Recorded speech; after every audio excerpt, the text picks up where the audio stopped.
action. And I'm of the understanding that every member did receive documents at least on time to give us at least 3 days to look into them. Though the expected time, it's and appreciating it's 7 days, but nevertheless, I think the department is trying its level best. I'm not going to be wasting time because we all know that we are competing with load shedding. So after Mr. Sakaza, I'm going to hand over to Mr. Sakaza to take us through the roll call. I will then switch off my video. I wanted members to see that I am in an appropriate space for conducting the business of Parliament, which is chairing the Portfolio Committee on Employment and Labour. Over to you, Mr. Sakaza, in terms of the roll call. I haven't seen the ministry, both the minister and the DM, but in the process of roll call, I'm sure we will then be informed of what is happening to them. Thank you very much. Over to you, Mr. Sakaza. Thank you, Honorable Chair, and good morning to all my members of the Portfolio Committee and to the department at large. Chair, today we have the following members of the Portfolio Committee on Employment. We've got yourself, Chairperson of the committee, Honorable Dunjwa. We've got Honorable Nonsele, Honorable Zuma, Honorable Mdabe, Honorable Bagram, Honorable Hinana, Honorable Mkonto, Honorable Denner, and I am not sure whether that is Honorable Ngobo or Mr. Ngobo, our content advisor that I see here, Chair. Then we also have from the department an apology from the Minister, Chair, who's attending Cabinet Minister, but I see the Deputy Minister is here. Thank you, Chair. Oh, sorry, Chair. On the support staff, we've got Uposhi Antabeni, the committee assistant. We've got Utebuho Mukwena, the researcher. Tolelwa Mabindisa, the executive secretary to Chair. And we also have, Sibong Seni Ngobo just joined. So we do have Honorable Ngobo, Chair. Thank you, Chair.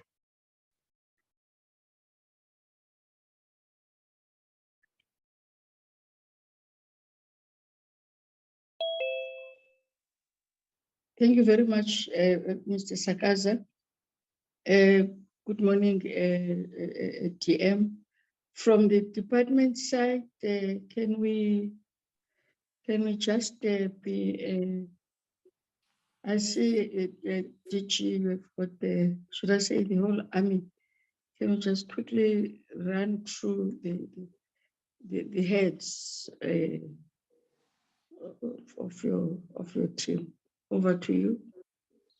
Thank you, Chair, and good morning, Chair, and the honorable members, Deputy Minister, and my colleagues. Chair, we have the Deputy Minister, of course. The Minister has tendered an apology. We also decided that because we're having a strat plan, we will then, create an environment where the provincial heads of the department and chief directors in the department will also join the portfolio committee. We, however, in different rooms so that we don't affect the smooth running of the committee. So one of the reasons that we decided to do that is that if there's an issue in one province, the head of that province can respond immediately, Chair. So we have them, we've grouped them together, but we also have the DTGs, Mr. Sam Rotoba, Public Employment Services. We have the Chief Financial Officer, Mr. Peggy Matuna. We have the COO, Ms. Marsha Bronkhorst, We have the DDG Corporate Services, Naomi Matebesi, and we have we've asked the two commissioners, UIF Compensation Fund, to also join, given the fact that we all will be presenting the BRRR report as well. We also have the Chief of Staff, Mr. Mutumela, and we have the Head of the DM's office, Sandi Mweli. And of course, Matapelo is running the presentation on our behalf. We also have Mr. Tando Wababa, the PLO. And thank you, Chair. That's the delegation of the department. Thank you very much, GM. And Mr. Armstrong, sorry, DG. I'm just checking before I allow the brief overview by the DM. Are there any guests, Mr. Sakaza? If they are, can they please just tell them who they are? Chair, sorry, I missed out two or three people. Can I just introduce them as well? Sabelo is a spokesperson in the ministry. Tebo Hotejane, who's the spokesperson of the department, and the acting DDG Labor Market Policy, Mr. Temgosim Mkalipi, is also in the meeting. Thank you, Chair. No, thank you very much. Mr. Sakaza, are there any guests? Chair, by look of things, Chair, I don't see anyone that I am not familiar with, Chair. Thank you. Oh, okay. No, thank you very much. I think I'm happy that today we are also going to be listened to when we ask questions by the head of provinces, so that they really have an understanding that our eyes and our ears are all over. It's not only we depend on what we are presented by the departments and entities, but we are also being the things that we pick up in their provinces. And I hope they will appreciate the questions that we will then be asking them. I will then hand over to before we start the briefing, the presentation, I'll hand over to the Deputy Minister to just give us a brief overview. Thank you. Over to you, DM. Good morning, Honorable Chairperson, honorable members. Good morning to the DG and his entourage. I don't have much to say, Chair. Safe to say that let's give to the DG to outline how the presentation is gonna be unfolding, and maybe I'll come in later. But I must also apologize that I'm in transit at the same time, Chair. I'm attending a funeral, but I will be logged in until such time that I get into the session. Thank you so much, Chair. Thank you, DG. I'm sorry, what's happening to me today? Thank you, DM. DG, over to you.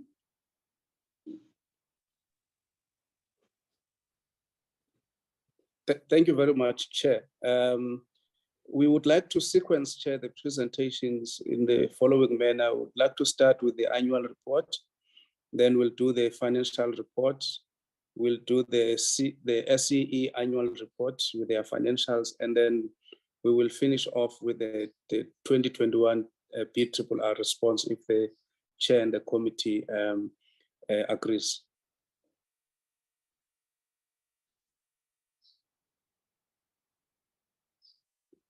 Chair, I take it that you're fine with that. I'm going to ask the COO, Ms. Marsha Bronkhorst, to start the Dell annual report. Thank you. Thank you, DG, and good morning, Chairperson and members of the committee.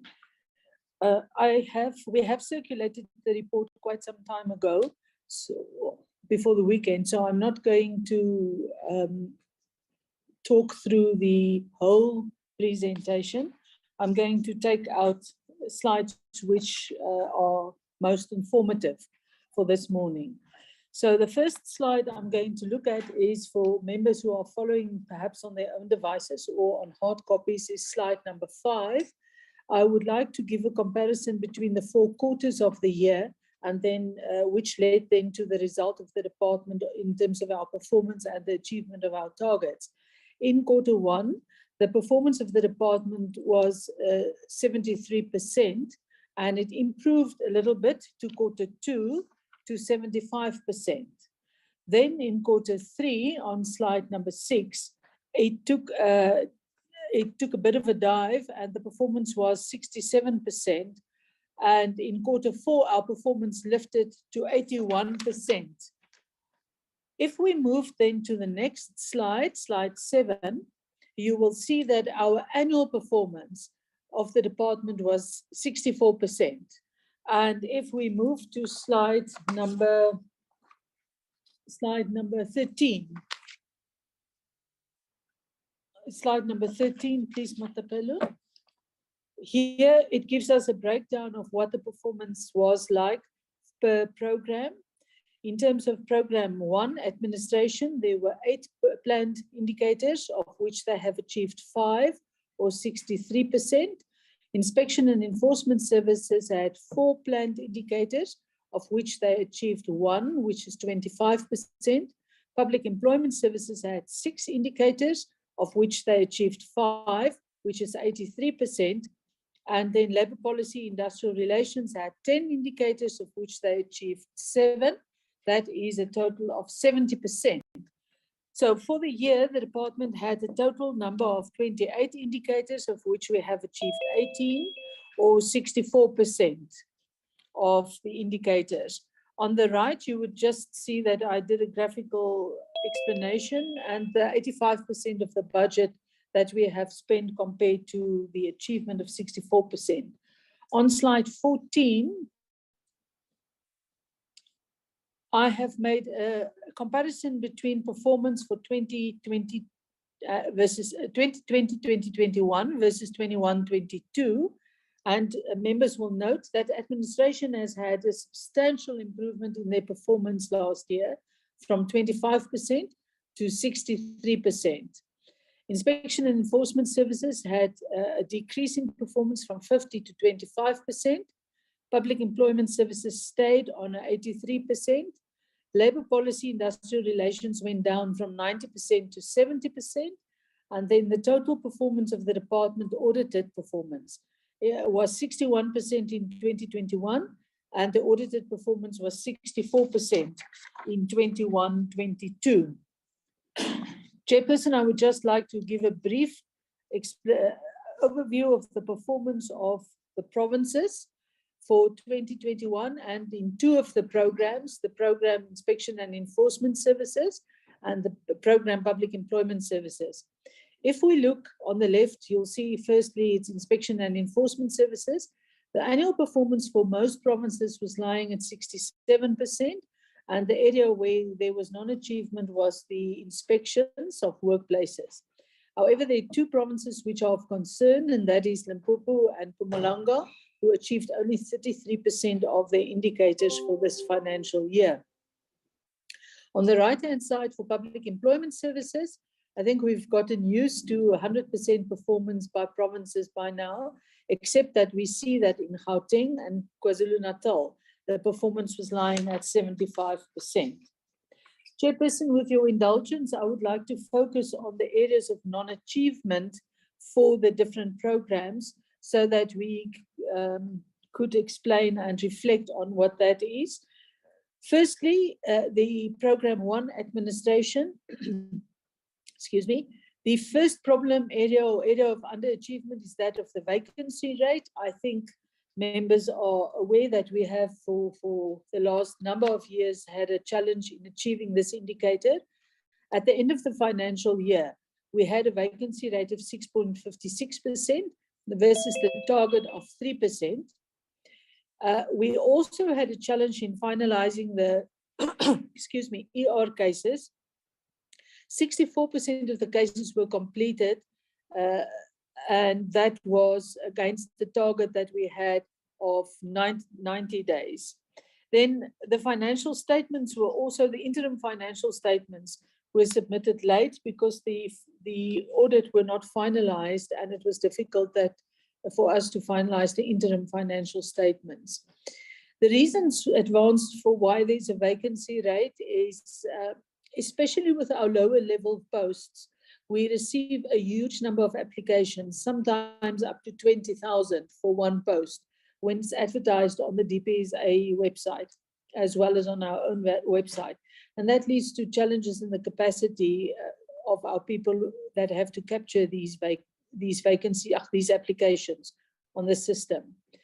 In terms of the ER cases, the anti-fraud and corruption timeframes take longer. These cases take longer to finalize because of the complexity. I'm sure members are aware that we sometimes deal with syndicates, and these are complex cases and the investigations take longer, and therefore the 90 days deadline cannot be reached.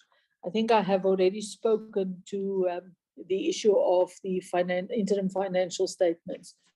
On the very next slide, slide 20, Chairperson, for the members of the committee, I have given a graphical explanation or a graph onto which provinces. I'm sorry, Chair, I think we've got a bit of a time lapse in terms of the slides. There we are. Which provinces or which officers did not manage to bring down their vacancy rate. Now, anyone or any province, any office above the red line was exceeding in terms of the target that we set. And here you can see that the compensation fund had the highest vacancy rate at 31 March, followed by the Northwest Province, followed by Northern Cape, Gauteng, and then department's head office. This is where the biggest percentage of vacancies was lying versus the establishment. Chairperson, the slides that follow is just a bit of an analysis of the establishment of the department in terms of our age of our officials, as well as the gender of the officials in the department, whether women are more represented than men in terms of our establishment. I would like to take us through to slide number 24, which shows a graphical explanation of the corruption cases that we've had in the department. And here members can immediately see where the challenges are. Gauteng province, there were quite a large number of corruption cases, followed by the UIF head office, and then KZN Mpumalanga are nearly equal, followed by very small numbers. If you look at Eastern Cape, for example, and head office, very small number of corruption cases, although it's not acceptable, but the biggest bulk of our corruption cases come from those 4 offices as shown on the graph. On slide 25, I have given again indication of our misconduct cases per province, per office, so that we could also, so that members can also see where the bulk of our misconduct cases come from.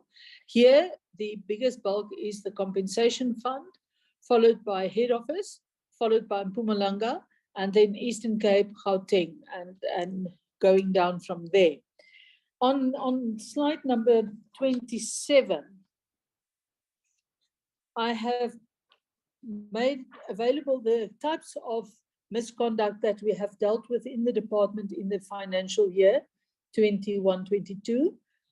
Members will see that the biggest number of cases were the abuse or damage or loss of state property. Now, this is damages to state vehicles. It is loss of laptops or cell phones, tablets, which officials do not take care of, or it's abuse of our resources in terms of taking vehicles and not using them for what they were approved for. Followed by this, or this is followed by the non-disclosure of financial interest. As you know, members, that all SMS members, as well as officials in finance, supply chain management, and so on, have to declare their financial interest. So there were 50 officials who did not declare, and consequential management were taken against all these officials. This is followed by negligent work or, dereliction of duty, officials who do not do what is expected of them. And these misconduct cases are all cases where consequential management have been taken. I'm not going to look into detail into each of the others that follow after that. Chair, if we can then move to the slide that talks about inspection and enforcement services. The members will recall that they have had a 25% performance rate or performance level. And here are the underachieved targets. Firstly, it's the number of inspections against the target. 252,242 inspections were conducted against the target of 296,904. And here, the biggest cause for this undercount was, members will recall that the branch received negative audit outcomes because of the performance information which could not be verified and which was not readily available in terms of performance. And the branch then took a decision to use the case management system for their reporting purposes. And all inspections that did not meet the requirements as set in the standard operating procedure were disregarded, whether the inspection was done or not. And that caused an undercount of inspections in all provinces. Then 64% of cases received by statutory services were received for prosecution. And this was again the adjustment in the case management system that led to discrepancies and errors that caused the underperformance. And then the branch was tasked to do 7 seminars and 2 conferences, but they did 7 seminars. Sorry, they were tasked with 4. They did 7, but they could not do the 2 conferences because there were challenges. Members will recall that there was a document that was received from National Treasury in terms of supply chain and the procurement of goods, if I recall, above 30,000. So that delayed the matter of the conferences. Chairperson, I would like us to move to public employment services, and that is on slide 42. You will recall, Chairperson and members, that for years, public employment services have had 100% performance, and this year it has gone to 83%, and the previous year, and this is the result of the employment policy, the National Labour Migration Policy, and the employment policies. These policies have been developed, but they've not yet been approved at the time of reporting on 31 March, and that is why this is deemed to be underperformance, as the process has not been finalized.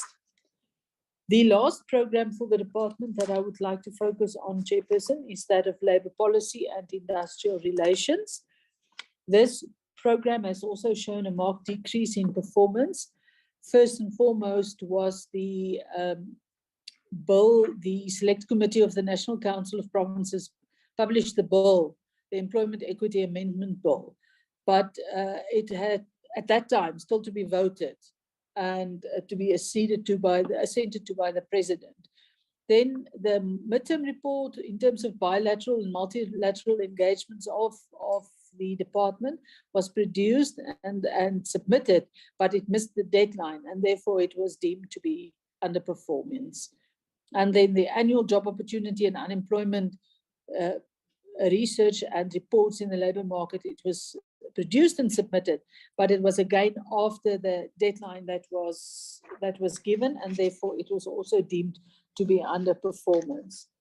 Chairperson, the rest of the presentation has got quite a number of impact slides, and I would like to focus the attention of the members on slide number 56, which is, first, before we go there, is our expenditure versus our performance. Here, members can see that administration had an expenditure of 85%, and they achieved 63% of their indicators. Inspection and enforcement services had an expenditure of 84%, and they achieved 25% of their indicators. Public employment services expenditure of 69%, and they achieved 83 of their APP indicators. And then labor policy and industrial relations, 96% expenditure. This program, the bulk of their money is transferred to the CCMA and to Netland, and they have spent 96%, achieved 70% of the indicators, which means that the department has expended 85% versus an achievement of 64%. Chairperson, now I would like to look at the impact slides, and the first one I would like to look at is slide number 65. I have given a breakdown here in terms of the referrals for prosecution per province and per legislation, so that with one glance we can see what is happening in terms of provinces and legislation. In the Eastern Cape, 244 employees were referred for prosecution. The bulk was under the BCEA. In Free State, it was 147. Again, the bulk thereof was under the BCEA. In Gauteng, the referrals were 599. And interesting here, the bulk of the referrals were for the compensation fund and for the UIF. KZN, 861 referrals, and 458 of these were under the BCEA, followed by the UIF. Limpopo, of the 97 referrals, 69 fell under the BCEA. Mpumalanga, we have a little bit of a difference here, 376 referrals, and interestingly here, 101 were under the Occupational Health and Safety Act. In Northern Cape, we had 567 referrals, and the majority here were again for the UIF and for the compensation fund. Northwest, of the 182, 82 were under the BCEA, and then in Western Cape, we had the bulk of by far, the bulk of the referrals for prosecution were in the Occupational Health and Safety, under the Occupational Health and Safety Act.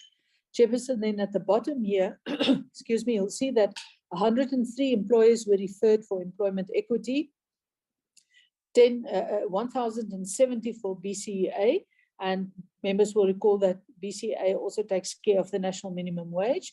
Then occupational health and safety referrals were 698, UIF 1,064, and compensation fund 817 referrals for prosecution. On slide 66, excuse me, slide 66, we've just given a breakdown in terms of the money that we have recovered on behalf of workers per legislation. And if you look down at the bottom, in terms of the BCEA, we have recovered just over 10,400,000. In terms of the National Minimum Wage Act, just over 10 million, just under 11 million rands. And in terms of contributions to the compensation fund, it's a staggering 26 million that was recovered by the inspectorate on behalf of the compensation fund. And then in terms of the Unemployment Insurance Contributions Act, 5 million rand was recovered by the inspectorate. Chairperson, then I would like to move only to one more slide, and that would be slide 89. Slide 89.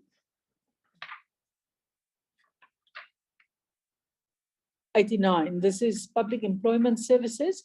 I have given a breakdown here in terms of the types of placements that we have done as a department.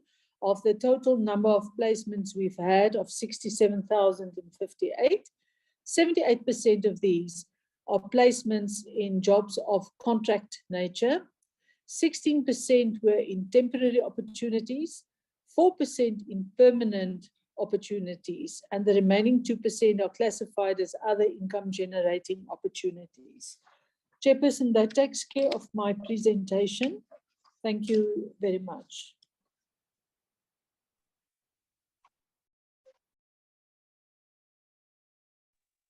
Chair will ask the CFO Chair to take us through the financials. Okay. Mr. Matuna.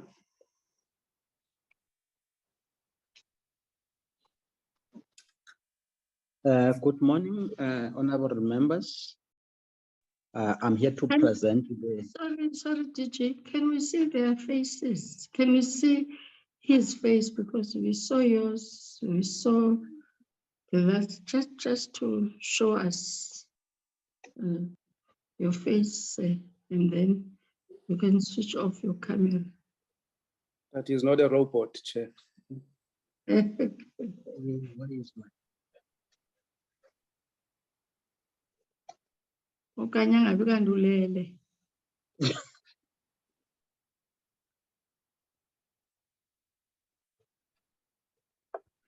Thank you. There you are. Fine. All right, you can switch it off.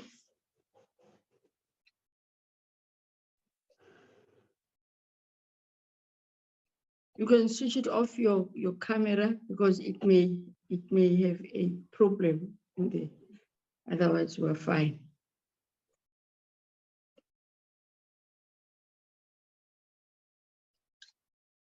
Good morning, honorable members. I'm here to present the annual financial statements that are included in the annual report of the Department of Labor. I will start off by indicating the audit outcome for the year under review, which has been classified by the Auditor General as an unqualified audit opinion with some matters of emphasis. The first matter of emphasis is the restatement of the financial prior year figures on the financial statement. And the second matter of emphasis is the major underspending by the program in the department, Public Employment Services. All the programs, I just have to mention that all the programs had an underspend, which I'm going to deal with in the subsequent slides. Safe to say that the Public Employment Services had the major one, which we will discuss as we get into the programs. As per the emphasis of matter, the underspend on this program is 279 million. The next slide, which talks about the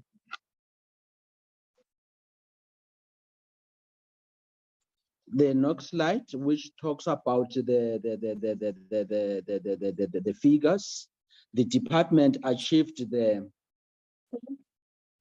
underspend of 85%, as my colleague COO has mentioned, which I think is the highest thus far that the department has achieved in the previous years, which then means that we've got the underspend of 15% of our voted funds. In terms of the reasons for each program of not spending, I will start off by the administration, which had an underspend of 150, next slide, 156 million.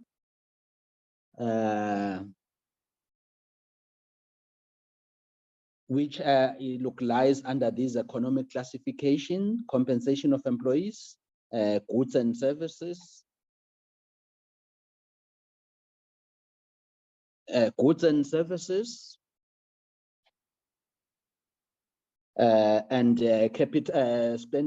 spending under capital expenditure, which was not the underspending under capital expenditure. That was administration. The next slide, inspection and enforcement services.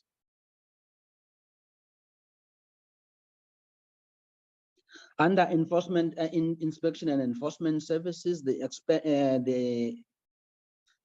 underspend was 104 million, which also under the same category of compensation of employees, goods and services, and capital expenditure.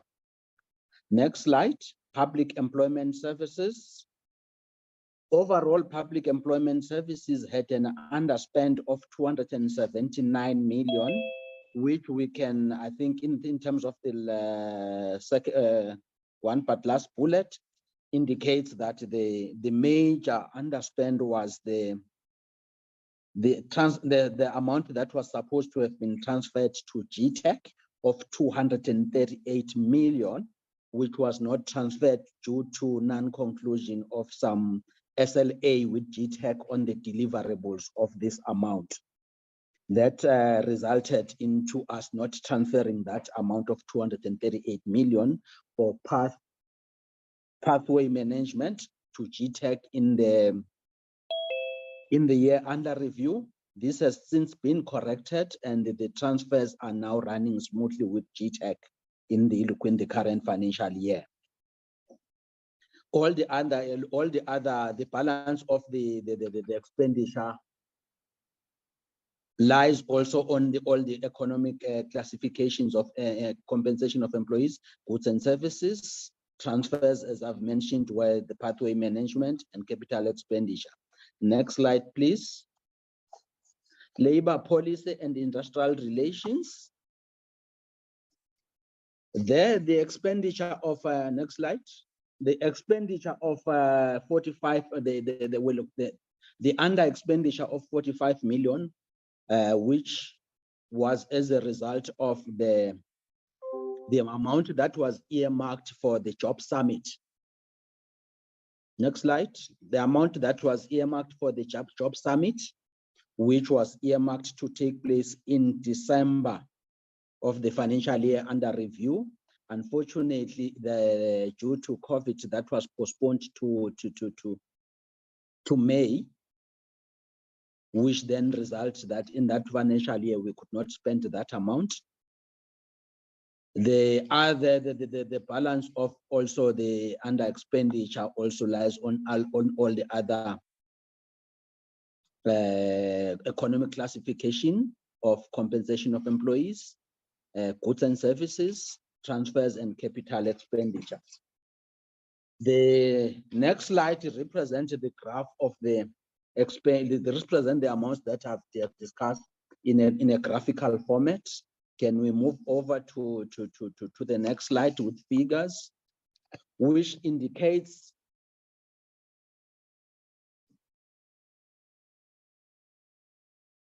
that in terms of the economic classification, current expenditure, we spent 86%, transfers and subsidies, 83%, payment for capital assets, 81%.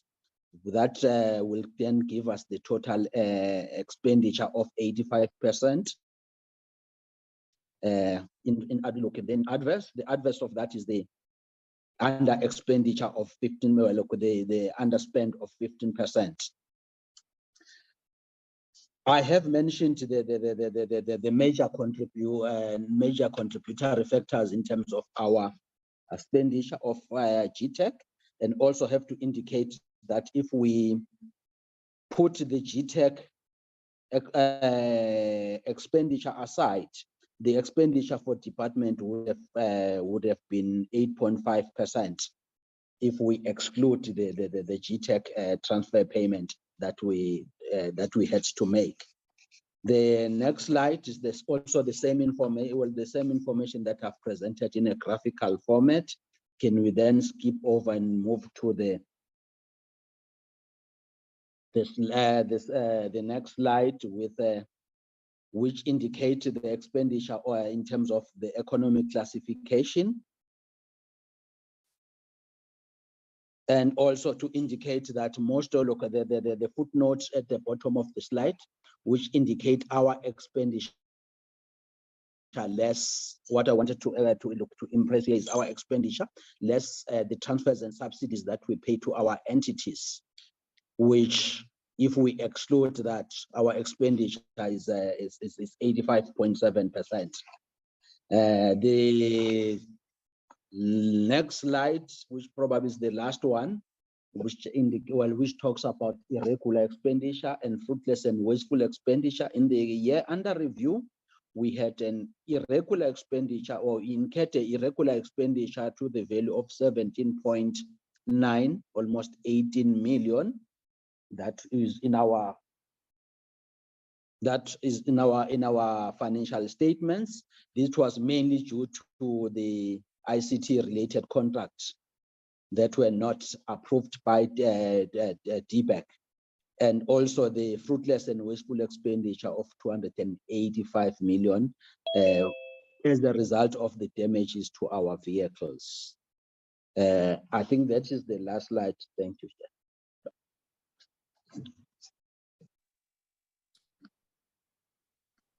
Chair, just a correction there. The CFO said 265 million. It's thousands due to damages to the cars. Chair will get the CEO of the CEO of SCE to run through before sorry, before that. No, it's the last slide, Chair. No, before that presentation, I want to check to Mr. Sakaza, this person that has entered with 800395758, who is that person? Because we don't want people to enter with phone numbers. Who is that person? If he can't tell us who he is, we're going to take him off. Yeah. Who is 800395758? Chairperson, it's Marsha speaking. It's the DDG Corporate Services. She logged on with a personal number. She should have put the name in brackets. Okay, I'll advise. Please. Thanks, Chair. Okay. All right. All right. All right. SEE may continue.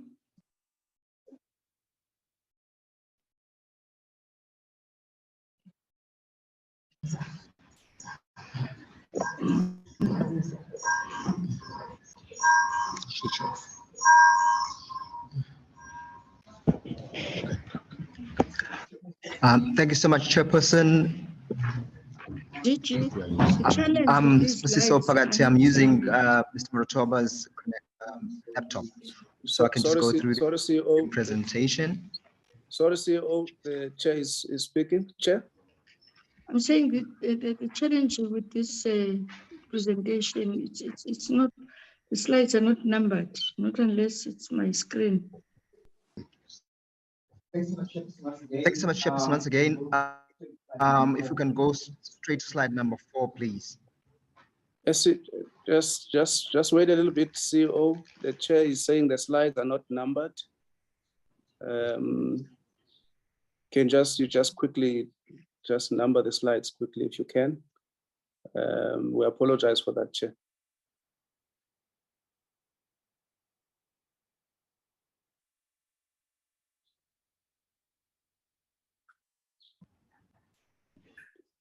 I think in the meantime, the CEO Chair can talk to the slides quickly.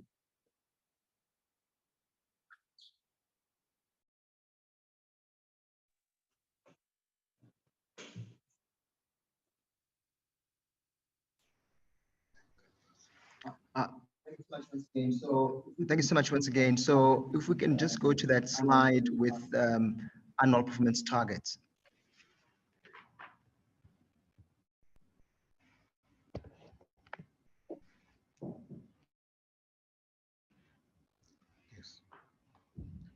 Yes. All right. I'm actually using Mr. Morotoba's laptop, so it will reflect as Mr. Morotoba. Thank you so much. Yes, if you can go to slide number 4.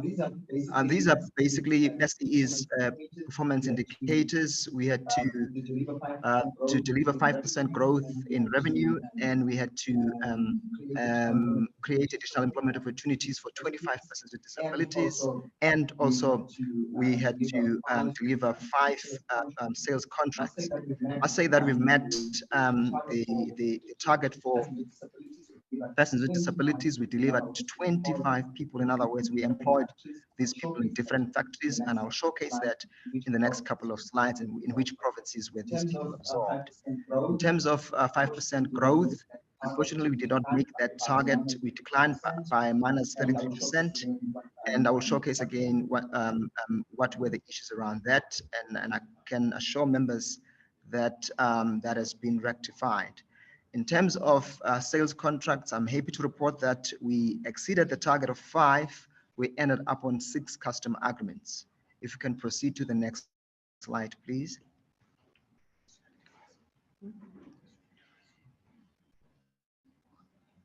If we can proceed to the, thank you so much. This slide really showcases that if you look at the previous financial years, we've been declining by -7%. In the period under review, we managed to arrest the decline to -33%. And I've highlighted on the previous slide that we lost one big sale last year, but I'm happy to report that that sale has since come back in this current financial year. And the bottom part is basically our portfolio split in terms of contribution. Our textile business is 65%, wood 30%, and steel at 5%. And the reason why I've highlighted that is because we are pushing the wood business because that's where the margins are. And if you can proceed to the next slide, please. And this slide is highlighting just a dashboard of the period under review and to highlight the challenges that actually lead us to deliver some of the products late. There's a long lead times when it comes to raw materials, and there was an inadequate supply of cellular blankets in the marketplace, but that has since been rectified. Our supply chain have actually maximized our supply base, and I was just highlighting this as a contribution to the 30%, to the -33% decline. And I'm happy to report that the current financial year, all of these matters have since been rectified. Next slide. Again, the focus for customer agreements is basically the furniture business. As members can see on the product category, you see that the main focus is furniture business. Like I indicated, that's where the margins are, and that's what we are driving. And in terms of market penetration, we are also focusing on the private sector. You'll see on the bottom part of that spreadsheet is Vicato Pty Ltd, which shows that we are making inroads into the private sector, profitability as well. So the slide is basically to showcase, as you've seen on the previous slide, that we exceeded our target on that in that area. So we are actually pushing forward. Next slide, please.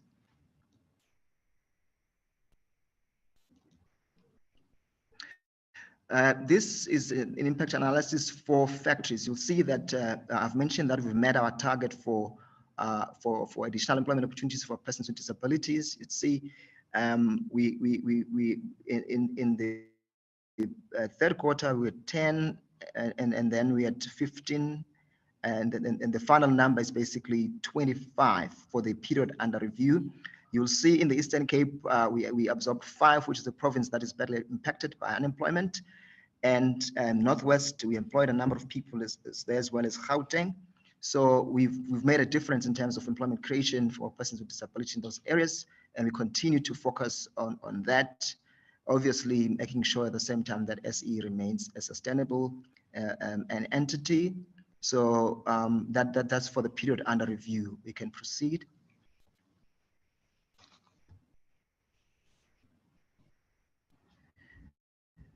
Well, in terms of our financials, that's basically where that we've had a couple of challenges. Because from year in year we operate on a deficit budget. As members can see that there was a decline on our current assets by 12%, and if you look at the receivables, also minus 9%, non-current assets at minus 4%. So just to look at the final number there on the net asset, there was a decline of about 20 million. So if our budget really has to be augmented by our sales revenue, and that has not come through in the period under review, as members have seen that we declined by minus 33%. But those are the areas that we are rectifying in the current financial year. And I must say that on a positive note, the numbers have actually turned around, and we'll be able to augment some of the deficits that we've experienced in the previous financial year. But that's basically the most critical highlight to put out on this specific slide. Next slide, please.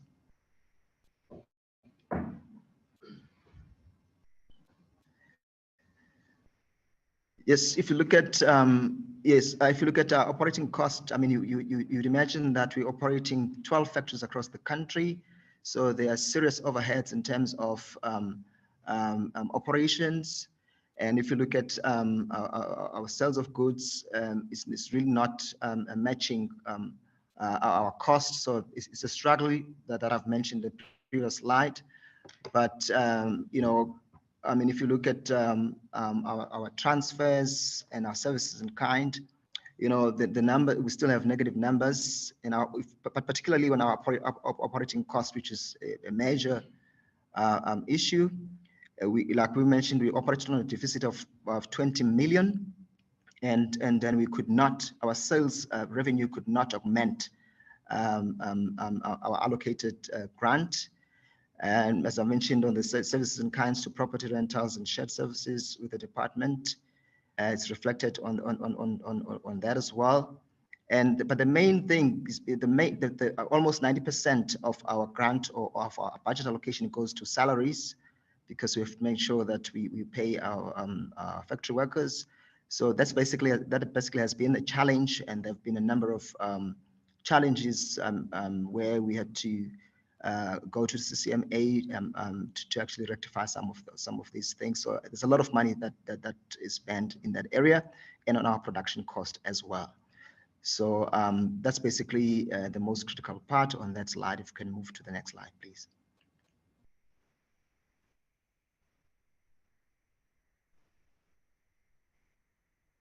Yes, this is basically our audit outcome. I'm happy that we were able to eliminate one repeat audit finding, which was under services in kind. We remain with the challenge around inventory and cost of sales, as well as receivables and payables, and largely because of from exchange transactions. And we are rectifying that. I must say that now that we've got a system or a project team that is going to automate all of these processes, I can assure members that in the next audit period, again on our operating expenses and non-current assets, there are a bit of challenges there, but these audit findings are being rectified. We continue to have our audit steering committees meetings every Friday to rectify specifically these issues. Next slide, please.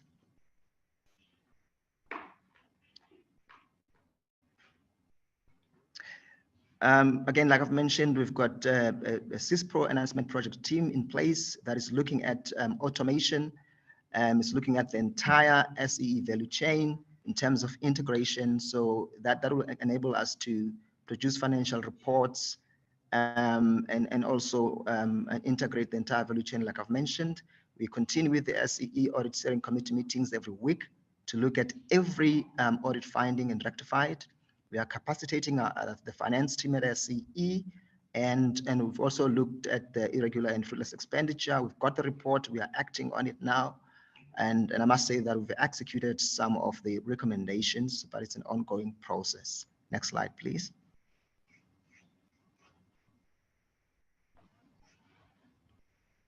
This is just a snapshot of everything that is happening in the entity at the moment.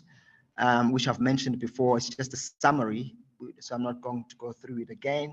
So I've mentioned the steering committee on audits, the CISPRO enhancement projects, and the contracts that we're currently doing. It's just a summary of everything that I've presented in the previous slides. If we can move to the next slide.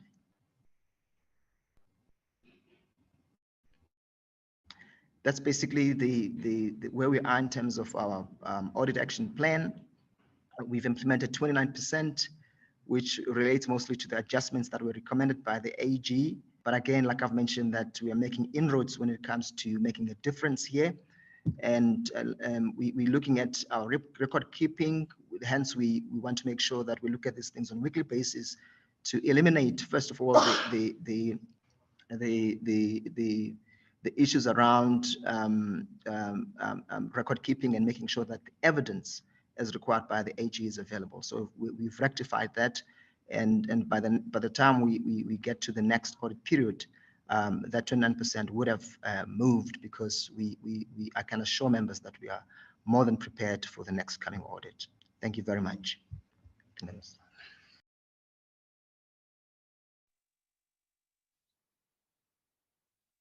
Chair, thank you very much. Chair, on the BRRR report, we've submitted 2 reports. One is the narrative report, and the second one is the presentation. The presentation is highly summarized. So if Chair don't mind, I'll go through the presentation with the hope that the honorable members have gone through the narrative side of the report. Yes, you may. Thank you, Chair. Can you move on to second slide. So the presentation will cover all the issues that were raised in the BRRR report, inspection and enforcement services, public employment services, supported employment enterprises, issues around the Ccma, NETLEC, Productivity South Africa, the Unemployment Insurance Fund, and the Compensation Fund. There were specific questions that were asked. So in the presentation, we're just going straight to providing the response to the questions. For instance, on the IES, this is how we're responding, that the Department of Employment and Labor continued with advocacy sessions, inspections, and enforcement. Those are the 3 pillars of the work that we do in inspection and enforcement services. Introduction of administrative inspections. I think this has proven to be very good, especially as we were battling with COVID. So at least our officials could be they could be able to do work and be productive. And we implemented mega blitzes with national roving teams, and I'm sure honorable members have seen reports of this on TV regarding the work that we're doing. And some of these mega blitzes were joint exercises with the South African Police, Home Affairs, and other government departments. Next slide. On the public employment services, the whole range of recommendations that were made in the BRRR report. So would like to respond in this way.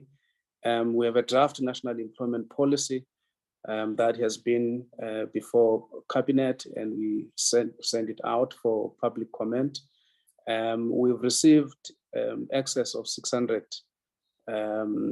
comments, and we've now just completed the exercise of making amendments to some areas, thanks to the valuable comments that we received from a number of people. Of course, we did also receive negative comments where people were saying there's no need for national employment policy or national migration policy, but the majority of people are supporting this policy.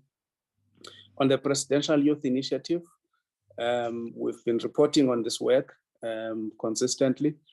The Presidential Youth Initiative created 673 job opportunities, and largely of these opportunities were 596,109 school teacher assistants. This has been a very good program, which is highly appreciated by the Department of Education. Again, on the work that we do as public employment services, we registered on our employment services system 839,605 work seekers, and these work seekers, 257 of them, 474,000 received employment counseling, and we were able, on the opportunities that were reported to us, we were able to place 58,626. Next slide. On the employment of people with disability, as the CEO of SEE has just reported on the work of this entity, we have 13 factories, and that employs 1,350 people with disabilities, and we continue to employ more. We also fund NGOs that work with people with disability. We funded 10 NGOs that employ 956 people with disability. Next slide.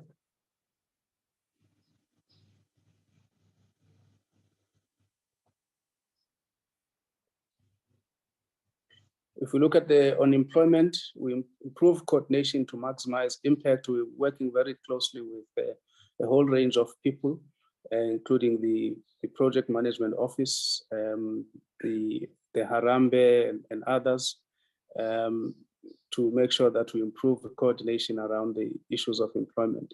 Expanding programs that are designed to preserve jobs, such as a labor activation program, workplace challenge, temporary employer relief scheme, and WABU, and strengthening the role of NEDLEC. NEDLEC has been very instrumental around the Job Summit, and we're integrating these Job Summit commitments into the economic rapid recovery plans that also NEDLEC has played a very pivotal role in making sure that that plan is completed. We're also moving towards the social compact, and NEDLEC is also here playing a very important role in making sure that hopefully, and we will have a social compact. We are busy engaging with the social partners, business, labor, and community to make sure that our social compact addresses the issue of the economy, jobs, and of course, eradication of poverty. A review of Dell and Presidential Program Management Office. We currently looking at how best we can realign the department so as to give effect to the mandate of employment. When the time is right, we'll come to the committee and indicate what is it that we are doing. We have to follow first proper laid out protocols. We must go to cabinet and also inform cabinet that the department is now changing and this is how it is changing. So we're busy with that project. Next slide. On the UIF labor activation program, just to indicate, this is not the only project that we busy with. We have a number of projects, very successful projects. We're highlighting here that we have a project, this is in KZN, where 90,921 beneficiaries were funded to start their own businesses, and they are highly successful. And these are 70% of these are ex-UIF contributors, and 14,000 of them are food handlers, and already they have offtake agreements, and they are supplying a number of government departments and other institutions with food. 5,000 enterprise development. So that's another element of this program, and 150 are busy with fiber optic, and they are training these as fiber optic technicians. It's another exciting element of this project. On CF interventions, the new students at post-school training, 526. This is our contribution that we're making, and we're doing this in a very selfish way because we're finding it very difficult to attract people. We have to compete with the private sector, and we decided that we will train a number of young people, mostly. They are key. They are children of the beneficiaries, the compensation fund beneficiaries. So this is a very successful project. The second point is the people with disability were funded for vocational rehabilitation, and the continuing students is 53, and the new students in this year is 41. So you see in total we have about 94 that are participating in the vocational rehabilitation program. SCE, one of the one of the recommendations was that SCE must develop and submit their comprehensive sales and marketing strategy, and also National Treasury to restore preferential procurement status. We can safely say that SCE has submitted the sales and marketing strategy. This was attached into the report, and we continue to engage National Treasury on the restoration of the preferential procurement status for this entity. We also asking the minister and the deputy minister as well to be involved, because I think when we don't find one another as officials, I think the executive authority must come to the fore to assist. So we're at that stage now, because we feel that this entity should not be made to compete with the private sector, given the limited resources that they have, and also the type of, or the kind of people that are working for this entity. Next slide. There was an issue around the budget allocation for Ccma. We did increase the budget to just over a billion, and it was 991. We increased it to just over 1 billion, and we continue to consider the financial needs of Ccma, and whenever we can, we do augment them, and of course working with National Treasury. And I must say that they have prioritized these resources, the use of these resources very well. And I'm sure in the presentation they've given the committee, you might have seen as well that they've improved governance. They received a clean audit outcome, which is very, very commendable. Next slide. NETLEC capacity increase via training and development of staff. I think there was an issue regarding the need to increase their capacity.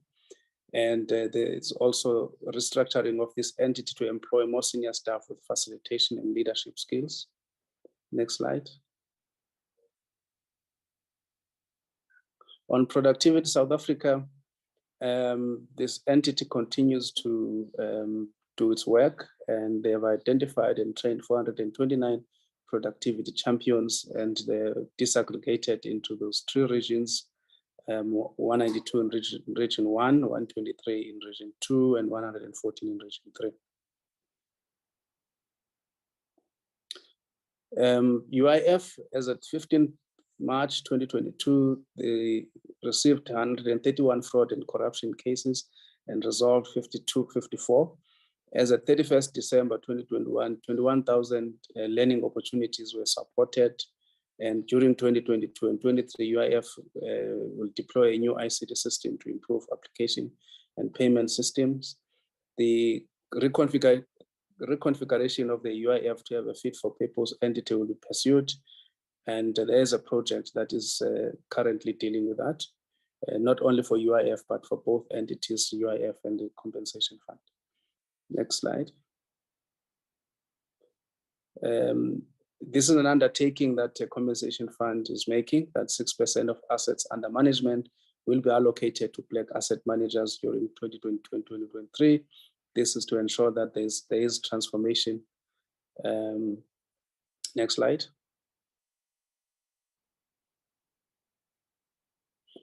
Chair, that's the summary of the BRRR report. Thank you very much.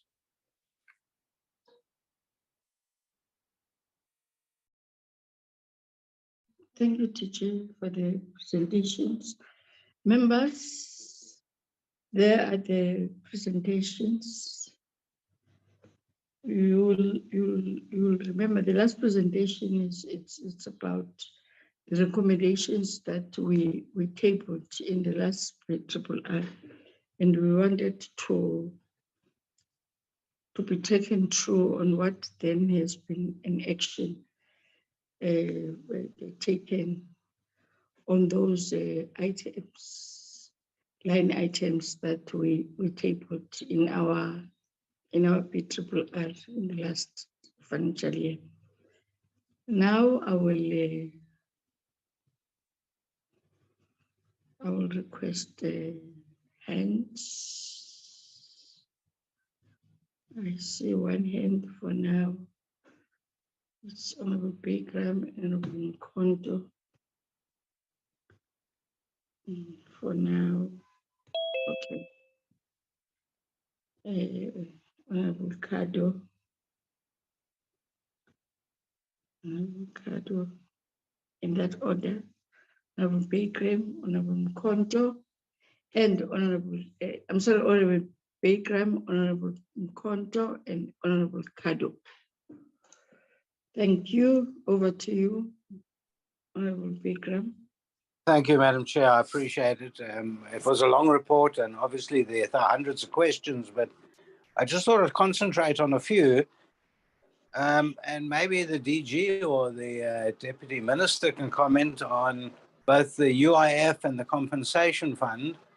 I'm certainly of the view that both of them should be suspended completely, and the UIF should be handed over to the receiver revenue to run, pending a complete review of the UIF. And similar, I feel, with the Compensation Fund. And somehow the department seems to be glossing over it. With regard to the misconduct cases, it'd be good to see how much we've spent on external chairpersons, if we've brought in external outside the department, how much we're spending on salary while people are suspended and for how long. That would be useful to actually see that. And then finally, the department's certainly not covered itself in glory. A few years back, the name change was from the Department of Employment and Labour, from just the Department of Labour. And somehow every single quarter, and this has been going on for over a decade, every single quarter we drop our figures and unemployment gets worse and worse. I think we are now the worst in the world by far. And so I'm not sure what the name change has done, but you certainly can't say that there's been any glory in that. So maybe a comment on, thank you very much, Madam Chair. Thank you, Honorable Mkondo. Thanks, Chair. Good morning to you, Chair, honorable members, the Deputy Minister, the DG, and all the officials. Chair, it's a very long and stressful report. Chair, I just want to do some few comments. There will be questions in between. The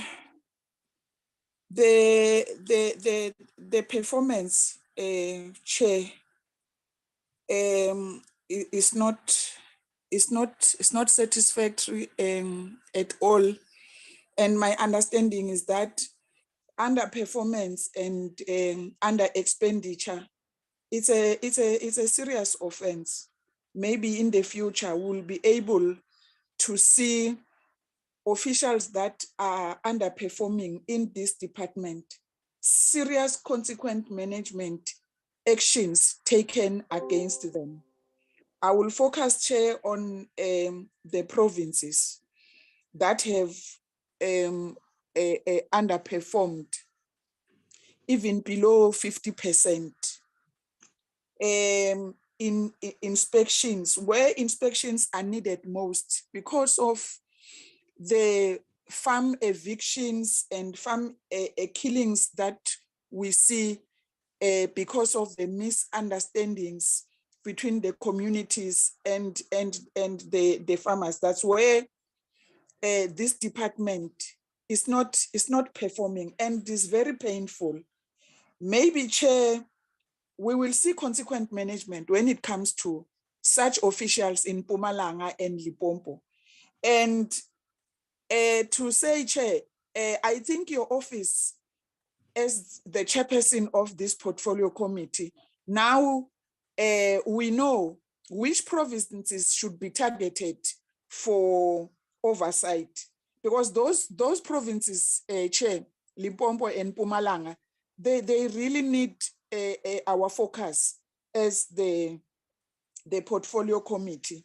The 6.5% vacancy rate that we have in this department, being the custodian of employment and job creation, Chair, it's not acceptable. It's not acceptable at all.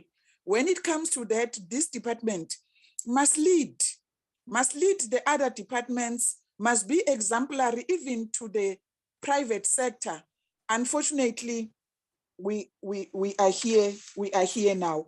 I once asked, Chair, whether is it possible for the DG to put UIF and compensation fund under administration, and I was given an answer that it is the minister that is responsible for such things. Chair, there is now the action plans for the compensation fund and the UIF. If those action plans, like the others before, are not implemented successfully as planned, can we have then a serious intervention directed to the commissioners of these two funds?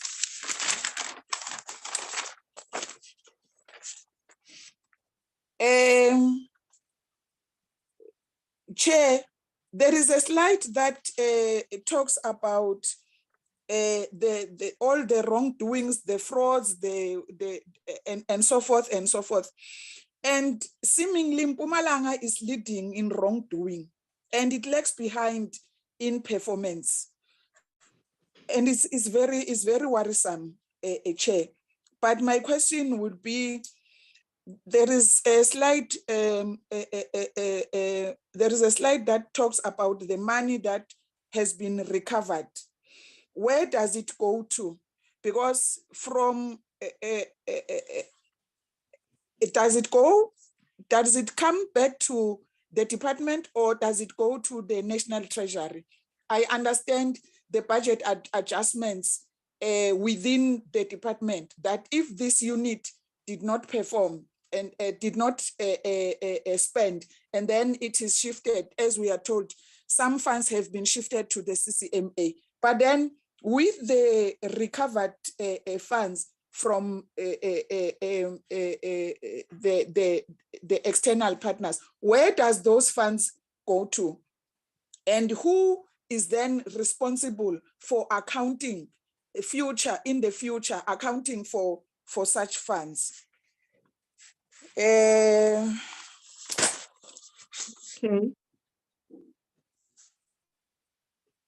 No, Chair. My last question, Chair, will be to recommend or congratulate the DG in as far as the advocacy sessions of the labor inspectors. But then my question is there any capacity building sessions or workshops or upskilling of these inspectors? Because as we go around with our oversights, Chair, there is a lot of complaints about the inspectors.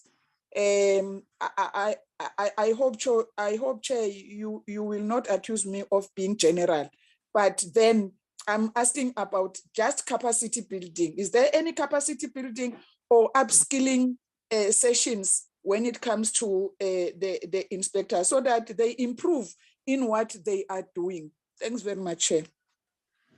Thank you, Honorable Mkonto. Honorable Kado. Then after Kado, it will be Honorable Ndabe, in that order.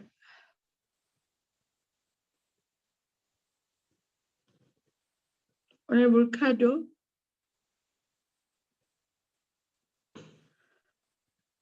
Is she? Oh, I thought you were a victim of load shedding. No, can you hear me now? Yeah, I can hear you now. Okay, thank you very much. I also wanted to concentrate on the Unemployment Insurance Fund and the Compensation Fund, both of which, as we know, are more or less dysfunctional and unable to submit their annual financial statements. Now, you will recall at the very beginning of the COVID-19 lockdown, when discussions were taking place about the administration of the COVID-19 TERS grant, one of the ideas that was put forward was that SARS should take over the processing and payment of the grant, given that they would have been well placed from an information gathering and ICT point of view to do this fairly seamlessly.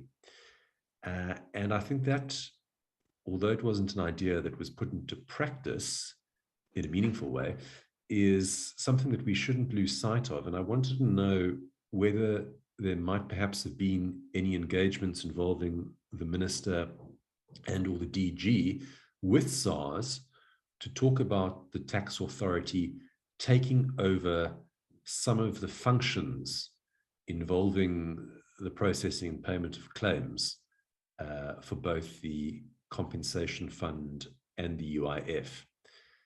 Also, just to sort of reiterate or ask in another way, the question posed by Honorable Mkonto is, have there been any ministerial or high-level engagements about putting the UIF and compensation fund under administration, or alternatively, outsourcing some of their functions to private sector service providers?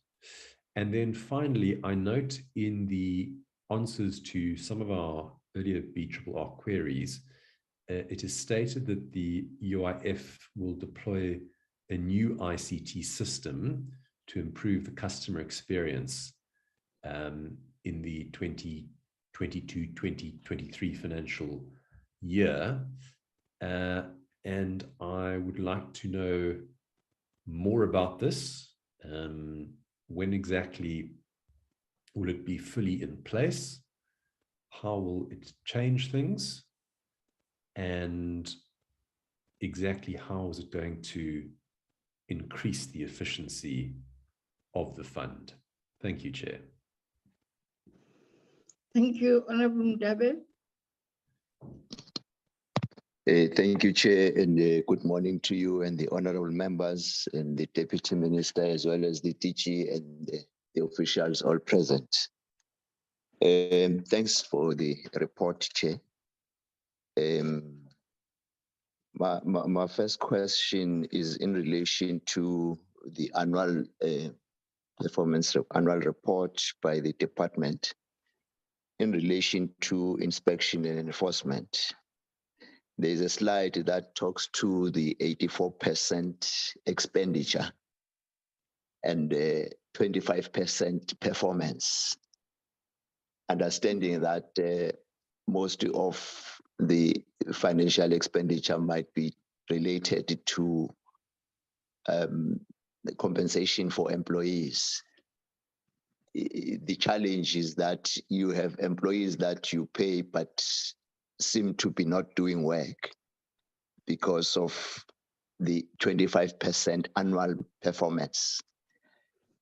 It's a cause for concern unless one is given an explanation to the discrepancy and the variance of that magnitude.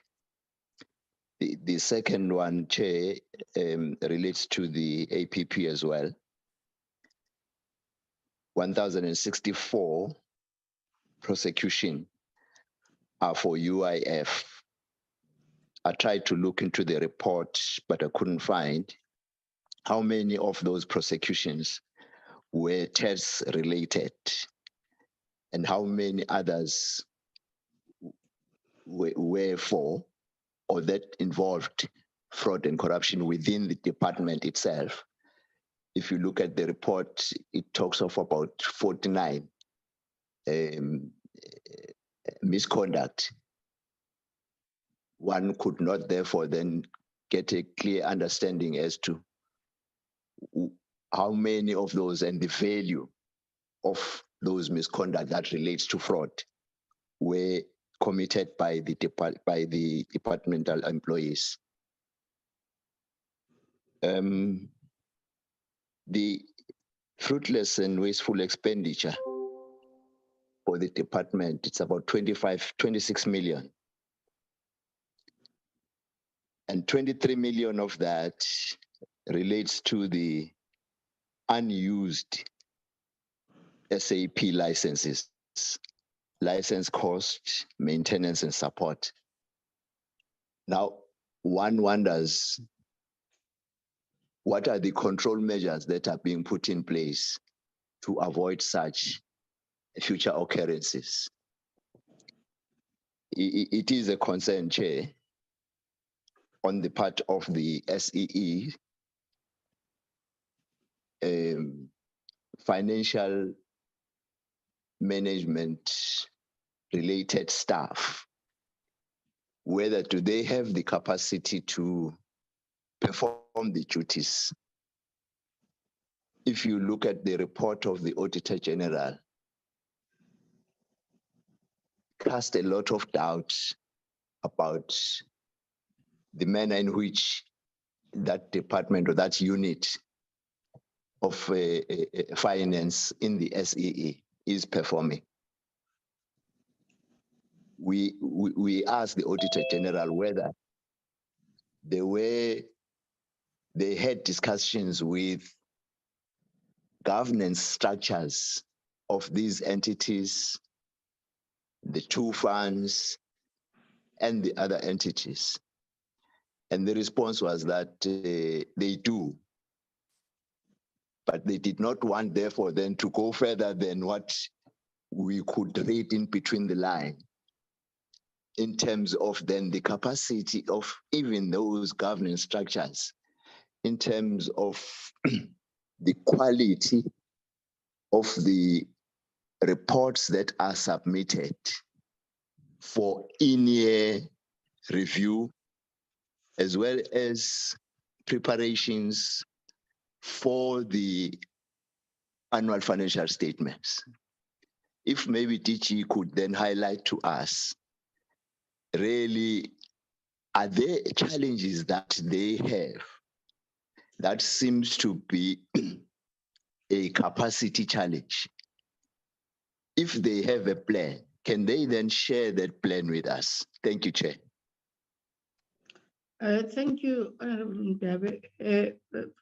From my side, I just have a couple of questions and comments, laboring on what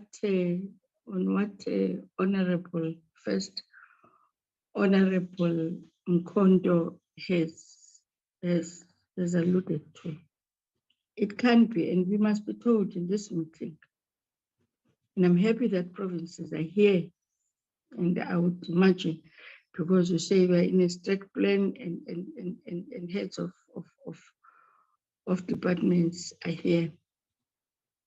What is happening in the HR of this department?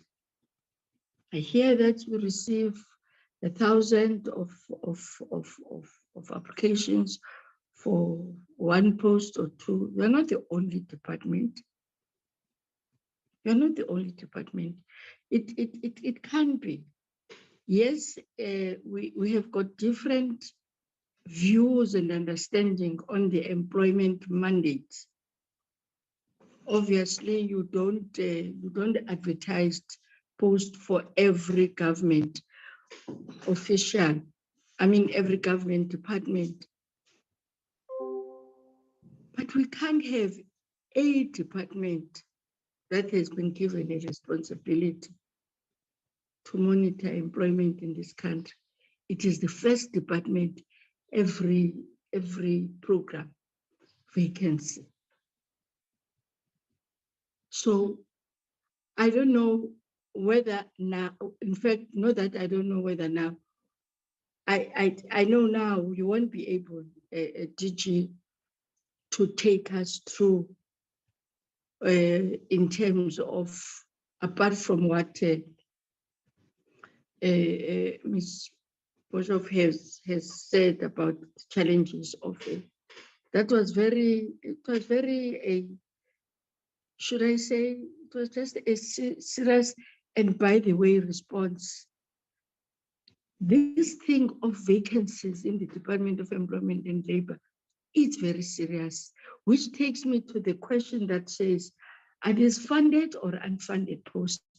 Because I will fall from this chair if these posts are unfunded. And HR must account. I know as a DJ, you can't be all over.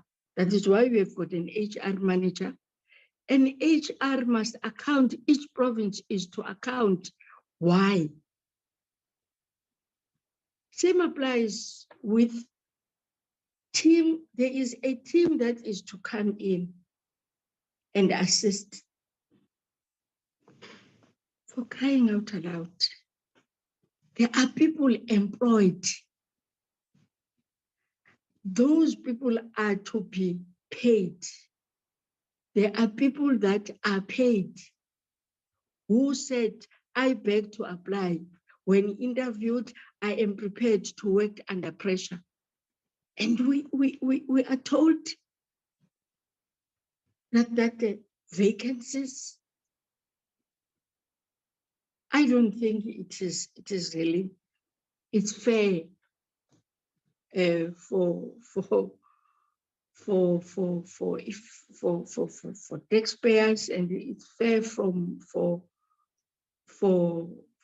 people that have approached. These are not scarce skills. These are skills that what is it? So that's why I am hammering.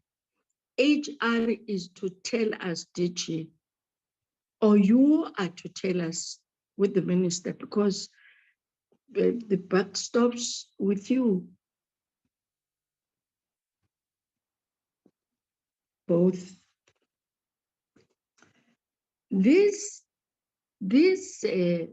Where are these staff that are not disclosing their financials? Which province is leading on that? And what are you? If somebody doesn't want to disclose, it then means there is something. There's something wrong there. If I don't disclose in Parliament, I have to take responsibility of that. Which province is leading on this? 2, the abuse of property. Yes, I lose a phone. I'll have to report into Parliament. But are those incidents happening once or twice?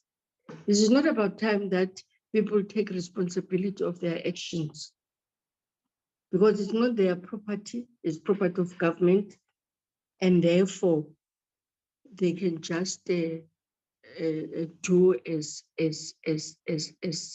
they wish. As much as we have not yet GM and DG in your provinces, I understand you said head of provinces are here.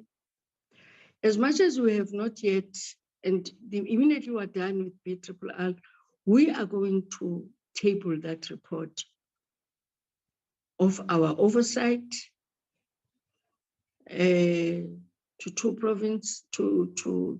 a province, 2 towns, and our joint oversight. Our joint oversight to provinces in terms of the conditions of farm workers and farm dwellers and subsequently farmers. We are still, the issue of inspections is one of the areas that has been very red on a spotlight. Yes, Honorable Mkondo is correct. I always don't like us to be general, but I think in the actions we have been told. And I'm raising that because the vacancy rates, the vacancies in that area, which is a key important area, which it is to expose us to a number of issues, knowing very well that if the one that I'm going to make an example on is because you are not the only department that is there, but we should have at least be told what is happening in the retail sector, what is happening in these plaza shops of everybody, including foreign nationals. I'm aware that well, we are not the only one. It must be subs. It must be Home Affairs. But at least if we can, and how are we then expect to get those reports or that information if you have also got vacancies around the issue of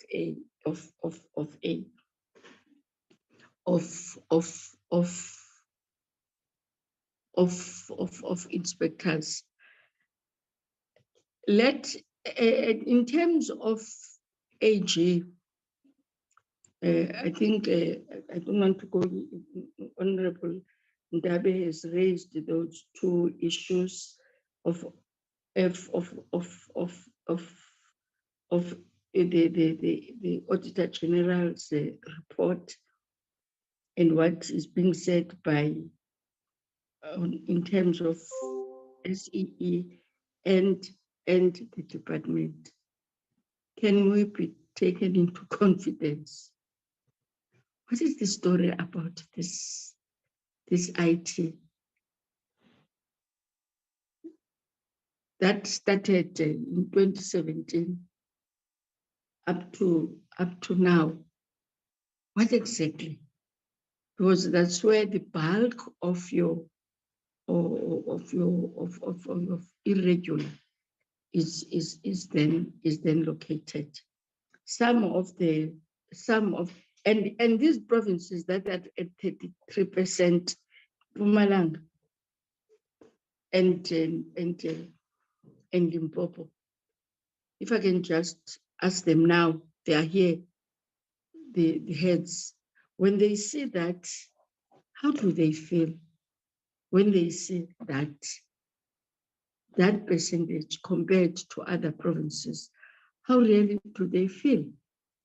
Because that speaks volumes on, it then means there are employers that are just doing as they wish in those provinces. Lastly, GM and DG, there's a photo, and unfortunately, there's a pic that has been circulated to me I'm worried that maybe because of load shedding, Honorable Makubela couldn't log in, of people in Limpopo. Either they come early in the morning or they sleep there. They're sleeping in blankets, covered in blankets, in a labor center in Limpopo. That's why I'm worried that she is not here, because maybe she is the one who have then told you in which region in that. It can be that at this time, at this day and age, yes, we know that there are queues, long queues, but people have to come and sleep overnight because they want to be early. What exactly is the problem?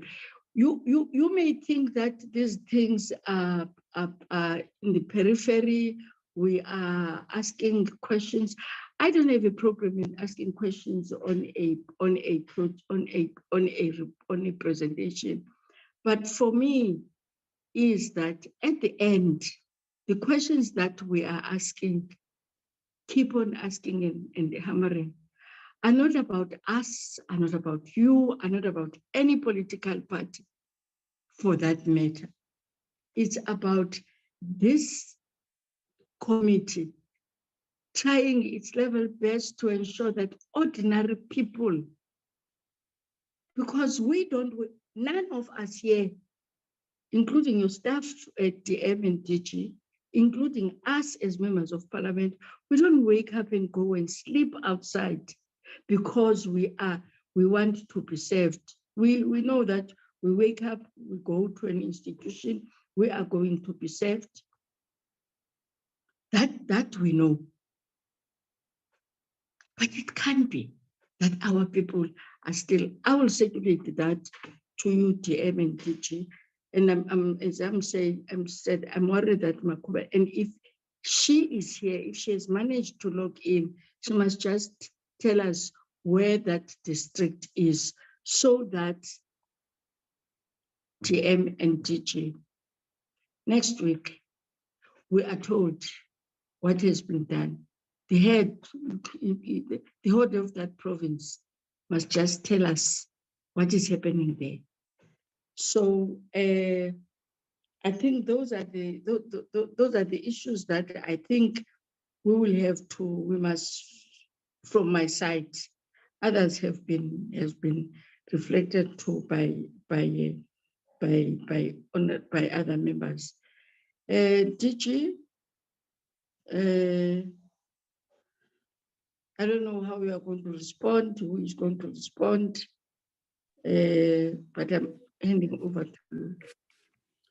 Chair, thank you very much. Let me start with your questions. I think we'll appreciate if we can get that report on the people who are sleeping in front of our offices, waiting probably for office to be opened so that they can get services. So we'll appreciate just to know which office is that, so that we can get a report from the acting head of the province, who's part of the meetings, part of the meeting today. Let me just talk briefly about this ICT story. The department decided a long time ago. In fact, this thing is coming far back. We decided that we want to automate our operation as a department. So we were part of a PPP contract that was signed by National Treasury together with the cement, and we were supposed to have then had systems developed. So we were supposed to have moved at the time from manual operation to automation. With all the problems that we had with the Siemens contract and all that, we ended up not having some of the systems that we needed. So we needed to engage a service provider, and all our systems at the time were on the SAP platform. So we needed to engage SAP directly, and we engaged SAP directly. Now, they sold us licenses because for us to run the systems that we have, we need each a certain number of users in the department must be licensed to use to access the platforms. Now, when you buy when you buy a package, there are things that you will need now. There are things that are included in the package which necessarily you may not need them now. You will need them at some stage. But when they put together the pricing for that package, it includes those. So AG has been saying to us, you bought licenses well, but you're not using some of these things, and yet you've paid for them. So that's the source of the challenge that we've had on the ICT. But we have now resolved the matter. We've agreed with SAP that they will shelve those that we're not needing and pay us the money back that we've spent, sort of pay the money back on the amount that we've spent. And in an event that we need to use those, we can easily engage them because they would have been shelved. So we have resolved that issue of licenses that are not used. In fact, there's just no way that we could have used all the licenses because we're in the process of development. And when you develop, there are very few people who are engaged in the process. The end users who ultimately will be using the system, they only get engaged at a later stage once the system has been fully developed. So with all the systems that we have now, we're very close to go live with all the system, which means that all the licenses will then be deployed, and the end users will then, of course, use the licenses or the systems that have been developed. So that's just the issue about that. What the CFO was also raising on the 16 million that is an irregular expenditure, and we've taken steps, to deal with this matter. There's a disciplinary hearing that involves the official that was involved in an unauthorized, manner that he engaged SEP when we ended up having to pay SEP this amount of money. So there's consequence management. There's a disciplinary process that is underway with that. On the financial disclosures, Chair,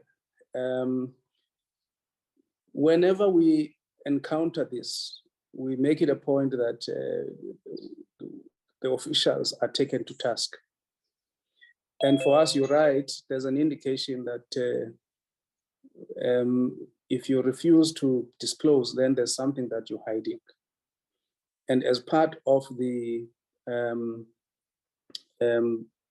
ethics work that the unit is doing, we will be also embarking on a lifestyle audit so that we can get to the bottom of some of the reasons why the officials don't want to disclose. But those that don't want to disclose, we take them to task. There's consequence management that is applied. And I think in the department, the rate of disclosure is very, very high. Of course, we would like to get 100%.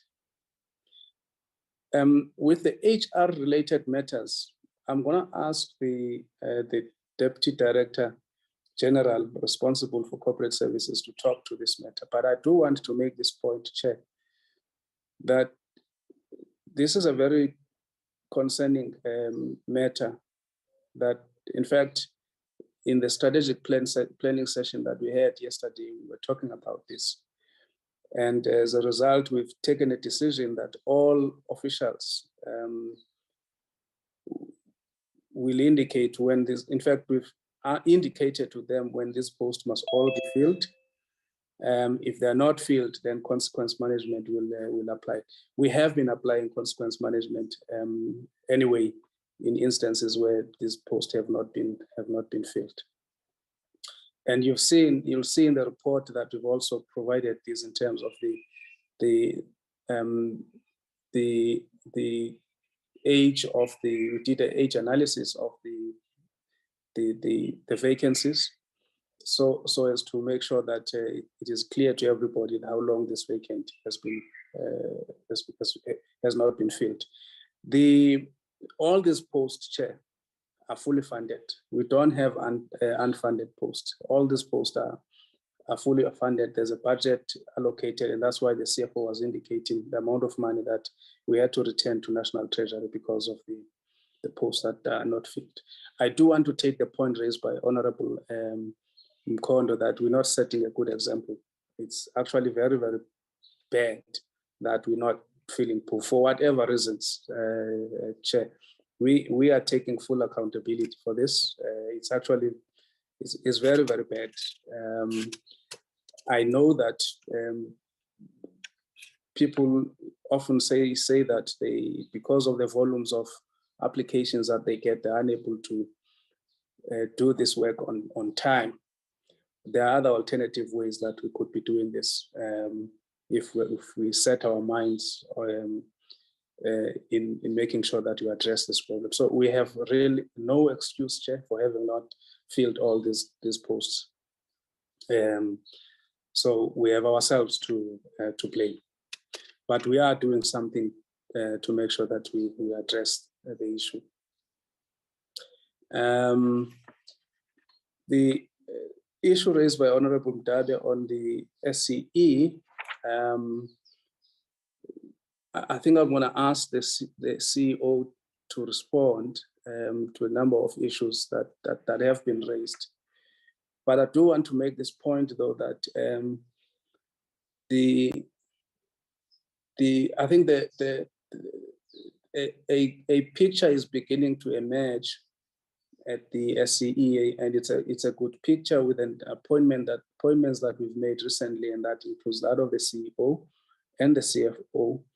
And of course, the key skills that you require there are cost accounting, because we're running the factories. And secondly, you need an IT system that supports the work that this entity is doing. And we have set aside money to make sure that is done.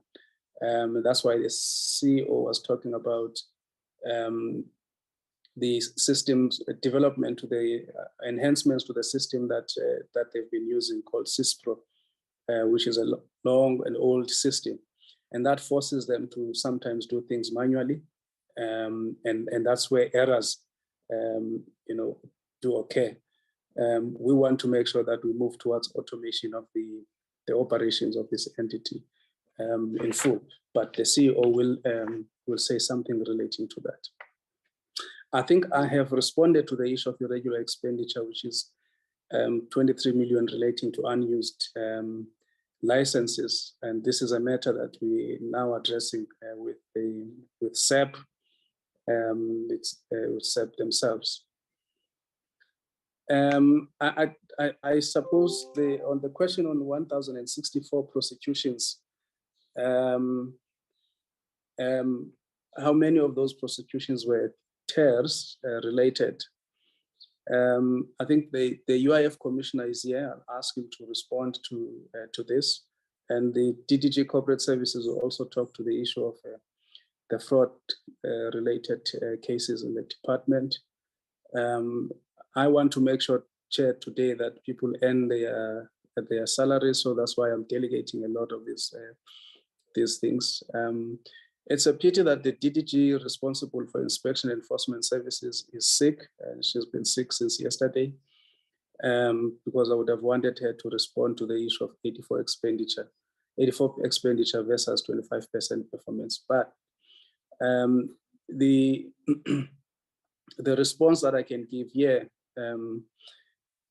is that one of the decisions that we took was that given the fact that over a number of years, AG has been complaining about the quality of the reports and the quality of the information that we put together, we decided that we are not going to accept any report that comes from the provinces, and that report must actually pass the certain controls. Even though work was done, those reports did not pass the quality controls that we put in place. And that is why the performance dropped, because we refused to accept that. Now, the problem here is that you have, at a labor center level, people who inspectors report to, who do not do the quality checks. And you then get a report signed off by the head of an office. And that person has also not checked, has not ensured that the report that he or she is signing is of good quality. And it goes up until it reaches head office. And that's where the problem is. And we've also taken steps, as I said, to say such reports are not going to be accepted. And that is why the audit outcome of the Inspection and Enforcement Services branch has improved because now those reports that are not of good quality have not been accepted. For us, having a good audit outcome when performance is poor, there's no reason for us to rejoice there. It's actually a very serious concern. It says to us that people are not paying attention to the work that they are doing. So on the on the issues raised by Honorable Kato, which were also raised by Honorable Bagrame on the UIF and the compensation fund being put under administration.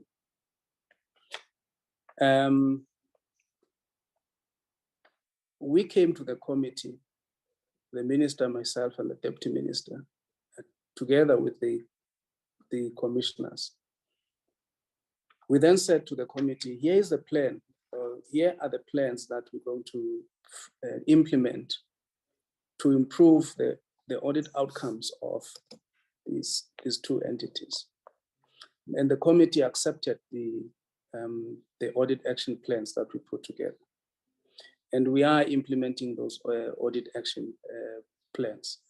And we also stated clearly the reasons why these two entities are getting the bad audit outcomes over the years, and what is it that we are doing to address that. And that also includes the organizational review that we currently busy with. Now, I am a bit confused, Chair, that the committee accepted our report, and yet today we are asked to whether we should put the two entities under administration. And yet the term and the time of the plans that we've presented to the committee have not, they have not expired. So I don't know whether there's a view that we should review our the action plans that the committee has accepted, and we now should consider putting these two entities under administration. It's just because that is not something that we've discussed. We don't have a plan to put these two entities under administration. The plans that we have are those that we've presented to the portfolio committee, and they were accepted by the portfolio committee. We did have discussions with SARS when we started with, even when we were conceptualizing COVID tears, to use SARS to disperse the COVID tears. In the discussions we had, SARS indicated to us that they were not able to do that. And you must understand, again, that already SARS is collecting money on behalf of UIF.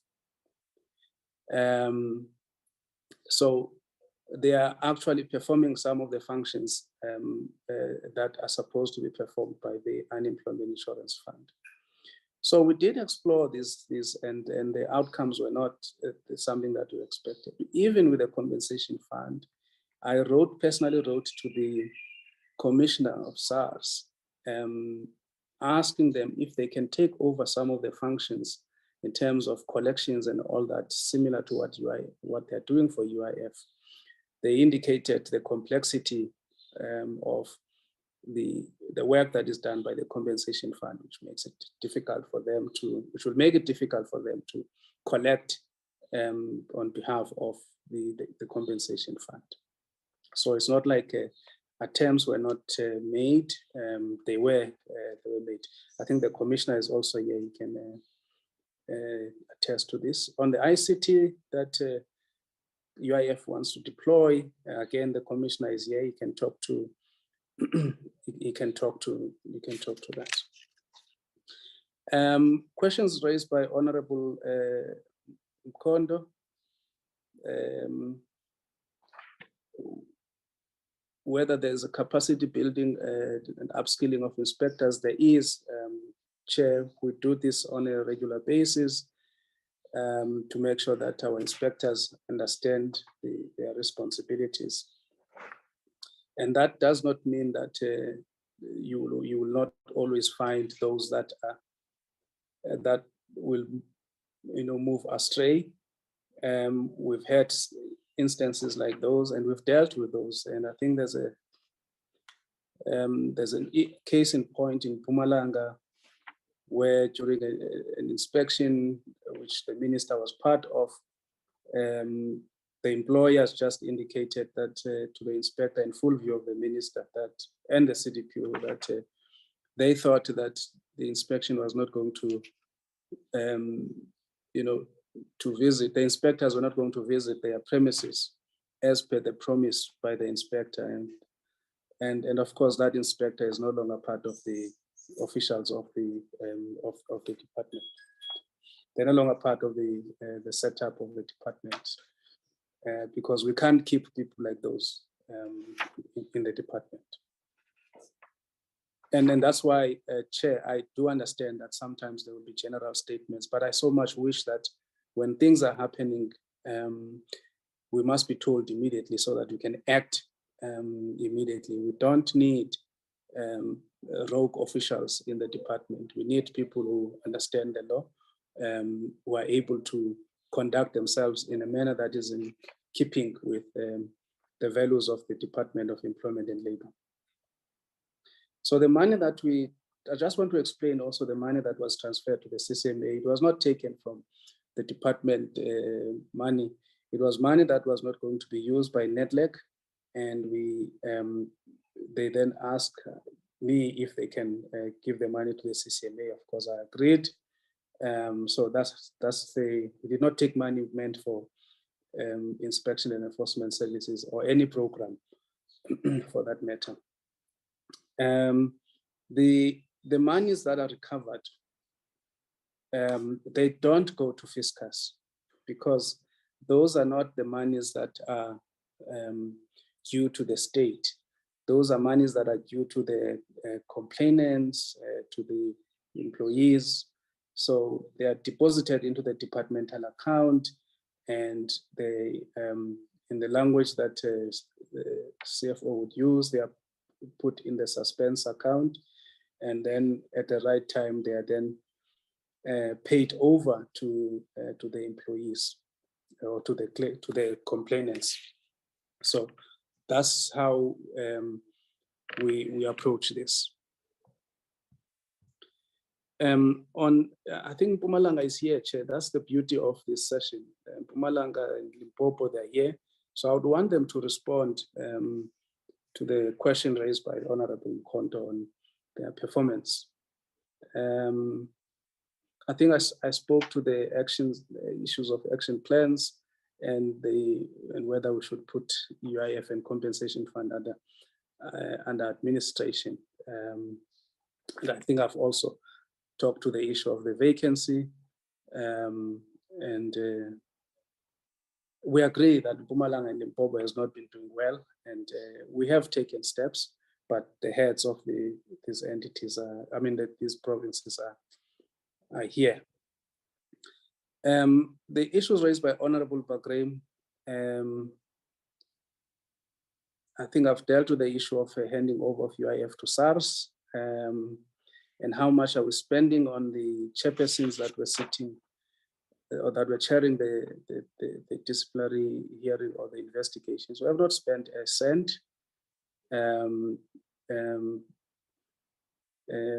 All what we did was to ask people that work for other government departments or entities to make themselves available, and they have made themselves available. And we appreciate the work that they've done. How much we're spending to people that are on suspension, I don't have a figure now, but I know that there's only one person who's on suspension, at least a senior manager who's on suspension, and that suspension was at the advice of the SIU, and we are now busy with disciplinary process, and that's the only person that I know that is on suspension. the name change, yet the unemployment persists. I do want to make this statement, Chair, that over the years, we've actually been tracking two things. One, the contribution of the sectors that are supposed to anchor employment, their contribution to the GDP and also to employment. And here is the reality is that, and the president made the statement that government's role is not to create work employment, rather is to create a conducive environment for the private sector to create employment. Now, it baffles me sometimes that under these terrible economic conditions, when for instance, the manufacturing sector, the construction sector, and agri sector, when they are not doing well at all, how is it that we are expected as a department to create jobs? The only jobs that we are creating through the public employment program, which was announced by the president, are these temporary jobs that are as a result of the programs that we run, the labor market policies, interventions that we put together to cushion the effects of the economy that is not doing well and the effects of unemployment. So this is what we've been doing. And in the mandate, there are three things that we must do as a department. One is job preservation, which we have been doing using the entities Ccma, Public Productivity South Africa. And we come to the committee, we report the work that they are doing in terms of preservation of these jobs and the turnaround solutions that they provide to struggling companies. So we have put instruments in place through what we call the temporary employee relief scheme that is administered by both the Ccma network, Ccma Productivity South Africa and UIF through labor activation program. So, we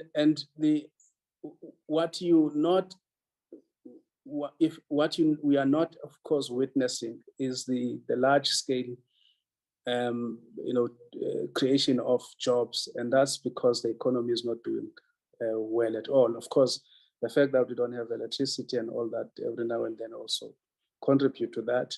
But even that, there's work that government is doing to address the problems that are caused by the fact that we don't have access to electricity every now and then.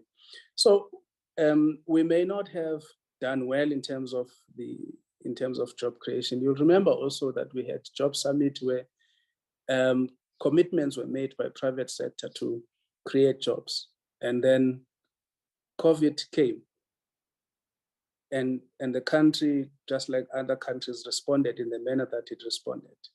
And if you look at the statistics, Stats SA report for the second quarter of this year, where they were showing us that of the companies of the sectors that have recovered, you have 10 critical sectors that have not recovered from COVID and also from the looting that took place in KZN and in Gauteng. And key to those are those that I've mentioned: manufacturing, construction, and agriculture. And those are very important, in anchoring employment. But also the committee members will also be aware that the department is embarking on the review of the labor legislations with the sole purpose of enabling small business, to do what they're supposed to do unhindered.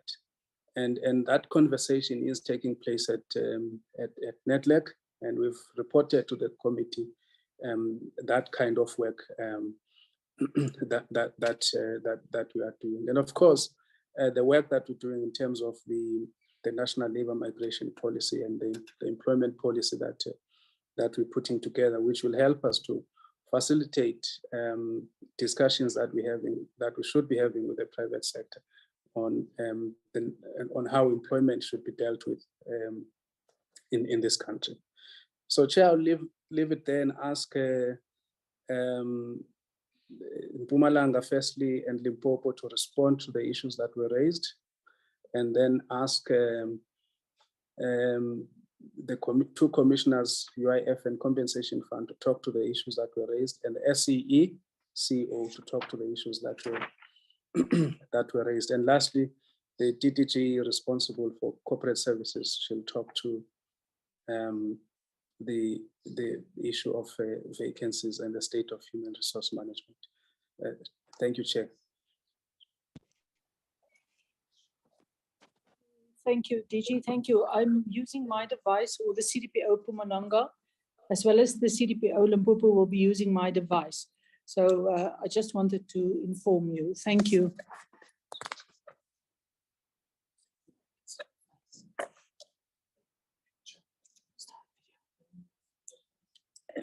Good morning, Honorable Chair, all protocol observed. My name is Ms. Margaret Mazibugo. I'm the Chief Director, Provincial Operations within Mpumalanga Provincial Office. I would like to respond on two issues. One, it's IES underperformance. As a province, we really struggled in the year 2021-2022, leading to 33% of underperformance. Chair, I wouldn't like to go through the reasons related to the infrastructure in IT in Mpumalanga. However, what we have done as a province and with the support of head office, we have put a recovery plan in place, as well as enhanced our control measures as a province when it comes to IES. Because critical to note is that in the financial year 2021-2022, inspections were done. They couldn't be verified on time because the report was submitted late. What we have done in 2022-2023, we have moved and developed a recovery plan which has yielded good results. In the first semester, I can also indicate that we managed to achieve, meaning that the recovery plan that was put in place, it is effective. What we have done, first, we put and enhance our control measures. Initially, we had one verification team, but we've since developed two verification teams, which quality assures the reports and the registers that we submit to IES. Also, what we have done a skills audit with our inspectors, because mostly is the issue of management of the register. So we've identified a skills gap on Excel, and we're working on developing the inspectors in terms of that. And meetings are held with the DDLCOs, which form part of the verification committees that we have since established as a province. And what we have done also, which has led to a high number of misconduct cases, we have simply applied consequence management, where we just felt that all the measures that we've put in place that are not being actioned by the responsible managers. And we have dealt with consequence management to all the labor centers that are underperforming, some of which has been concluded and some are still underway.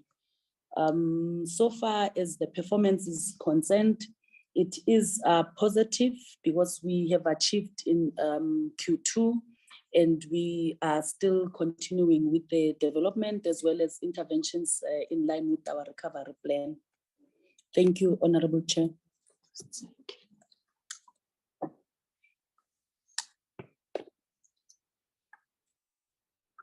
Good morning. Good day, Honorable Chairperson and honorable members. My name is Paswane Tlati. I'm the acting Chief Director, Provincial Operations in Limpopo, starting earlier this year. I'm going to respond to two basic issues. One is the overall performance of the province, and it's on inspections as well as referrals. I just want to indicate, especially with referrals, that we had we had issues with the enforcement agencies, the police and the NPA. When we referred our cases, they had problems in understanding us because they would normally say that in their system they don't have this to capture our referrals. But I think we had extensive discussion with them. I even personally met with the Deputy Commissioner of Police and the head of district of NPA in the province, and we discussed this matter. And as I speak now, we have made strides in the first quarters leading to this semester. We did well on referrals. I think we're 83%. So we'll keep on meeting with NPA and the police to educate them on so that they understand our law and how we operate much better. But as things stand, it is quite promising. With regard to inspections, I think we missed it by close to 7, I think, in the previous financial year. And part of the problem has been that because of administrative inspection that we deployed as a result of COVID, people were able to conduct inspections, but when we realized that, when we do verification, we realized that some of their reports are not as quality and then meeting the standard that is required. So we had to, we couldn't accept those kind of work. So we had to make sure that we cannot report on those. But I think we had to put plans in place to make sure that we report something that is really of quality.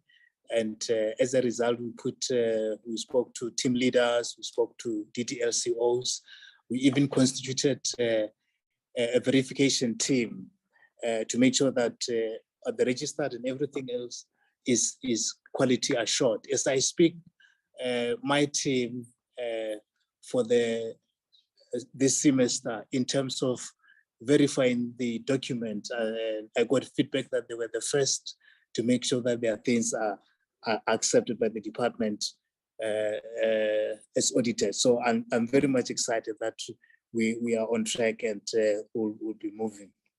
And with regard to inspections, I think we are also doing please, and we are on course in terms of making sure that we are not troubled by this indicator.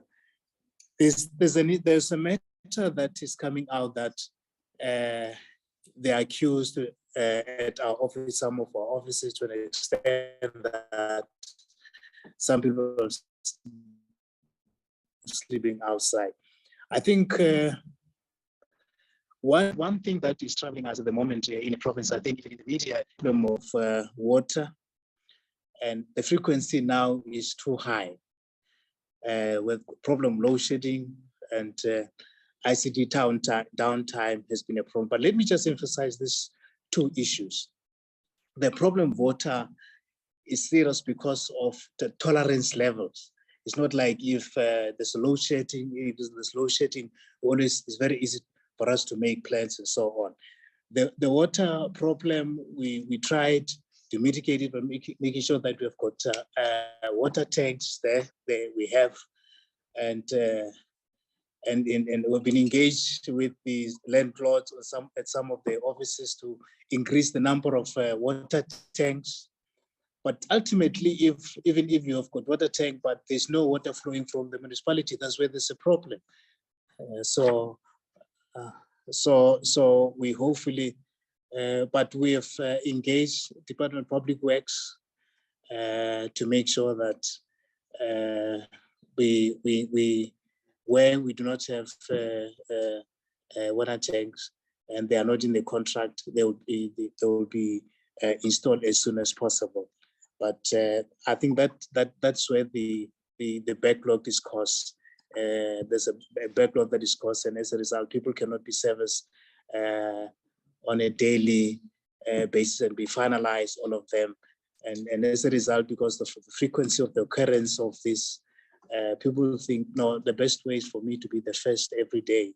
So it is a sad situation that we are not happy about. But I think as the department currently working towards acquiring laptops, so that even if there are these problems at the office, people can still work wherever they are. If they're at home, they can still work and make sure that the work is done. So I think we are busy addressing this problem. We're hoping that this problem of water will be attended to. Thank you very much.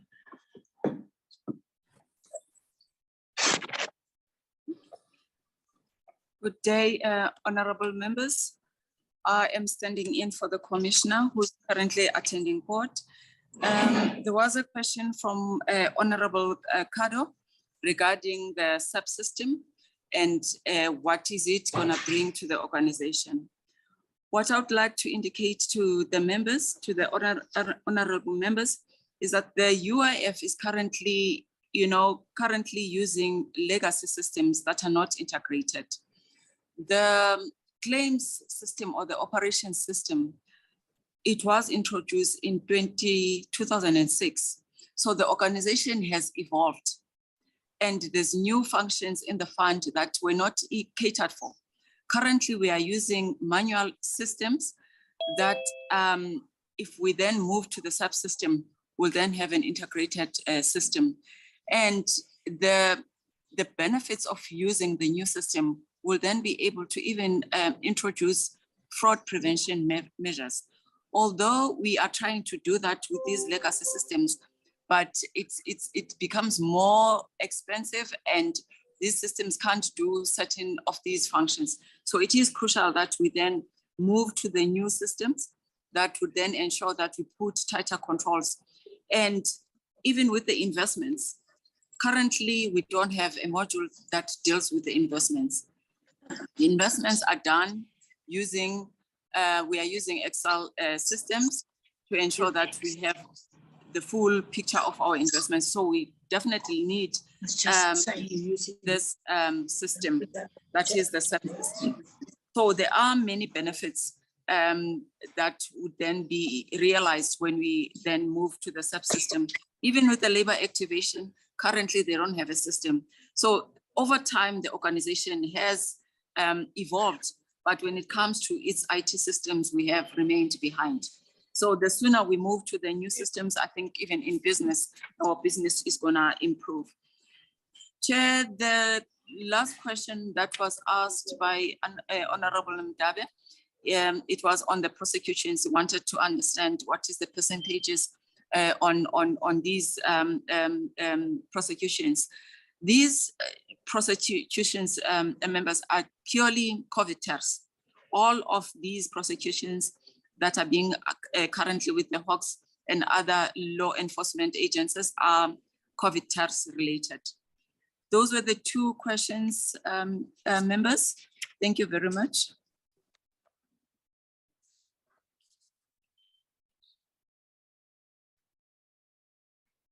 Oh, thank you, DG. Can I check with members if are there any other questions from my side? Can I just add one thing, Chair, which Okay. on the question asked by Honorable Mdabe, whether there are departmental employees that are that have committed fraud and what is the number. There are officials of the department that were found to be actually colluding with people outside to defraud the unemployment insurance fund. And recently there was a case in KZN and there are cases in some areas, we will provide the exact figures to to the committee, but people from outside cannot defraud either UIF or compensation fund without collusion from our staff. And that's why we're doing all kinds of investigations that we're doing now. There are a number of forensic investigations that are taking place in both UIF and the compensation fund to stamp this thing and out. And the CFO, UIF just indicated that on the IT system, we're also trying to tighten that up so that people don't get access, easy using the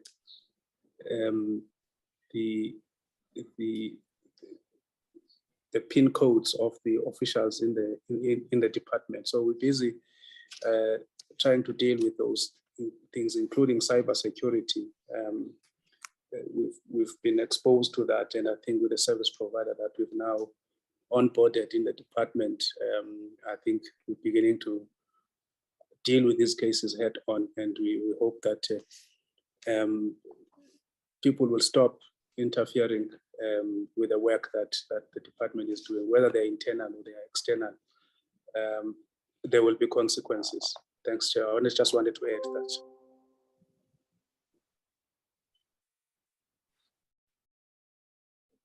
What I was going, just the last from my side, is that the level of corruption in Gauteng, outside the compensation fund, and in Gauteng, KZN and Mpumalanga, what is it that they are not doing? That if you can see, when you look into that slide, other provinces, not that it's correct, but other provinces have managed to have a well, even in the bank, people are trying all sorts of tricks. But here, my concern is that what is it that other provinces are doing, and what is it that others are not doing, in particular Gauteng, KZN, and Mpumalanga? If other provinces can manage to be at that level, is it maybe it's something that you won't then be able to respond to it now? And if it's possible, obviously it's claims, I would imagine, but in any claim, if we can just have just one sample or two of this is what was this is the corruption that was conducted in this claim. I'm just making an example. And even here, are there any collusions between staff, members of community citizenry, and business in all these challenges? Because for a person to be corrupt and a corruptee, they are there.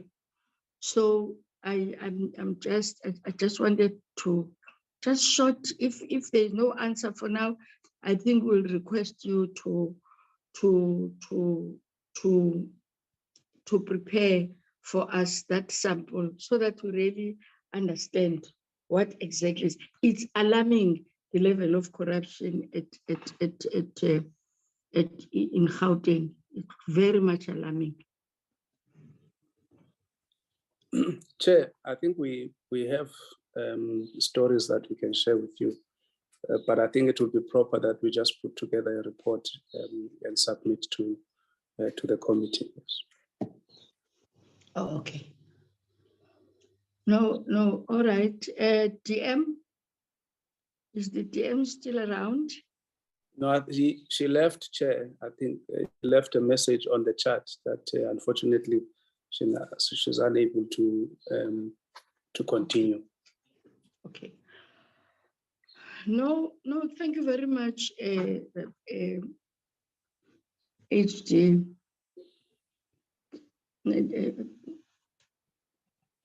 I think, DG, what has it was quite an exciting coincidence that you have provinces, and in fact, it's something that I have always been thinking, pondering on, that while we are a national department, there are no provincial department of labor. How do we ensure that as we are conducting our oversight, asking questions, but the bulk of the work is being done at a provincial level? That's where the bulk of the work is. That's where people are. That's where it's in that context that I always encourage members to have an interaction with provinces through their chief directors. That there are two chief directors that they know, that I call them, and others I haven't got their names. Mr. Bawababa will tell you. That's what I do. We're public representatives. We've got the right to do that, as long as we don't create a hostile and arrogant attitude towards them, because that's where those are the people that, in fact, in some of the answers that we're asking, are supposed to. But it does not mean that as the head of the administration and as the political authority in terms of the minister, there are things that you are not to respond to. So I don't think there's going to be any harm if in our next meeting, where we will be discussing a report, or a report is being tabled, they log in, because they are the people that, in fact, in my view, are running away with murder, because they are not going to be asked any questions. The DG is going to respond, and the minister and the deputy minister and the heads in the head office. So what? So you are a team, you are a collective that is to take responsibility in whatever you do, whatever programs that are conducted by this department.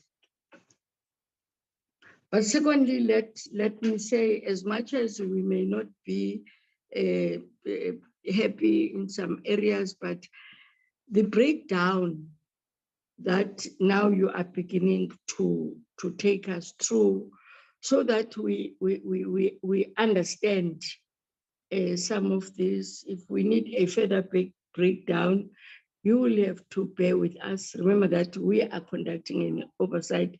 We don't want, I don't think, as the office of the chair, I wouldn't like to be caught unaware, or any member to be caught unaware of what is transpiring in the department. And obviously, I always tell people, you know, I was called by one member of the community in telling me that the systems are down. And I said, but how am I to know? And he said, what kind of a chairperson are you that you don't know when systems are down? I said, but, and well, I took his number, I forwarded it to Jack. So Jack come back to me and say, well, yes, systems are down, but we're assisting him. There was a little bit of an error from our side, and he came back, that young man, to me and said, in fact, he said, if you don't want to assist me, don't assist me then, saying that in Xhosa, you can imagine. I don't want to repeat what he said. But what I appreciated from him is that he came back and say, I'm sorry for my conduct. I want to apologize. And I understood why he threw that tantrum. So managers at a provincial level have got also a responsibility to ensure that people that are under their supervision do the work, because people call us. Our numbers are of public thing. People call us. What I always say to members, we must not be general. We must say, in this province, in this region, at this farm, so that we are able to. So from now on, you are to understand that that is how we are going to be dealing with some of the things here. The information I got, DG, is that, it said Vembe and Pulukwana, the other one is saying, so you will have to check those municipalities, those 4 regions, which are, the other one is saying it's Vembe district and Musina, but the other one was saying it's Zanin and Pulukwana. So maybe all what was said is happening also in other regions. Please make a follow-up, because we would like to, we understand the issues that you're raising, but please try and see how best do you minimize all that. Having said that, thank you very much, and sorry for not welcoming you. Oh, one thing. I didn't want to respond, DG, on the question of putting these 2 entities under administration, because I don't want to be accused by members that I'm a spokesperson of the department. Because truly and honestly speaking, we never objected to a plan that you presented to us. And I'm humbly requesting members that if there's something that we're uncomfortable with, we must raise it immediately when it has been presented to us, so that we don't create a confusion, send mixed messages to the department. So I think you are correct by saying you presented that plan. We agreed. That is why my question was, there are people that are employed, but the department is also has to come with another plan, which is also going to be costly to the department, because those people that are supposed to be doing that work are not told to go home and not to be paid, because there are people that are doing their work.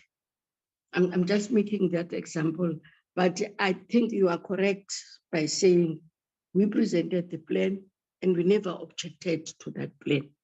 So the other question now is really creating a little bit of a confusion. Having said that, honorable members, I think we have come to, we are also happy to see that at least SEE is trying its best, at least a little bit, but it still had to do more. We know that it's quite a challenging environment, but that you have managed to make a breakthrough, that you have managed to make a breakthrough and have a private company. On a lighter note, I saw your house furniture. It's too much. I requested the catalog. So what's the point? I should just go and buy it. It's beautiful. I got ituru kaba, please. So if they want to have a customers, even from ourselves, even from department, they must relook into their prices, because I did, after our oversight, I did request for a catalog and I was given, but yeah, Trevor. Having said that, thank you very much. Members, until we meet next week when we are to adopt our BRRR report. Thank you very much, Chair. Mr. Bagram. Okay, well, When are thank you very much, colleagues. I'll have to bring you chocolates later. When is later? You see, you don't deliver yourself on your promise. Don't say government doesn't deliver. Yourself, you don't deliver. You have always been promising me. Thank you, Good Chair, day. honorable members. Bye. Bye.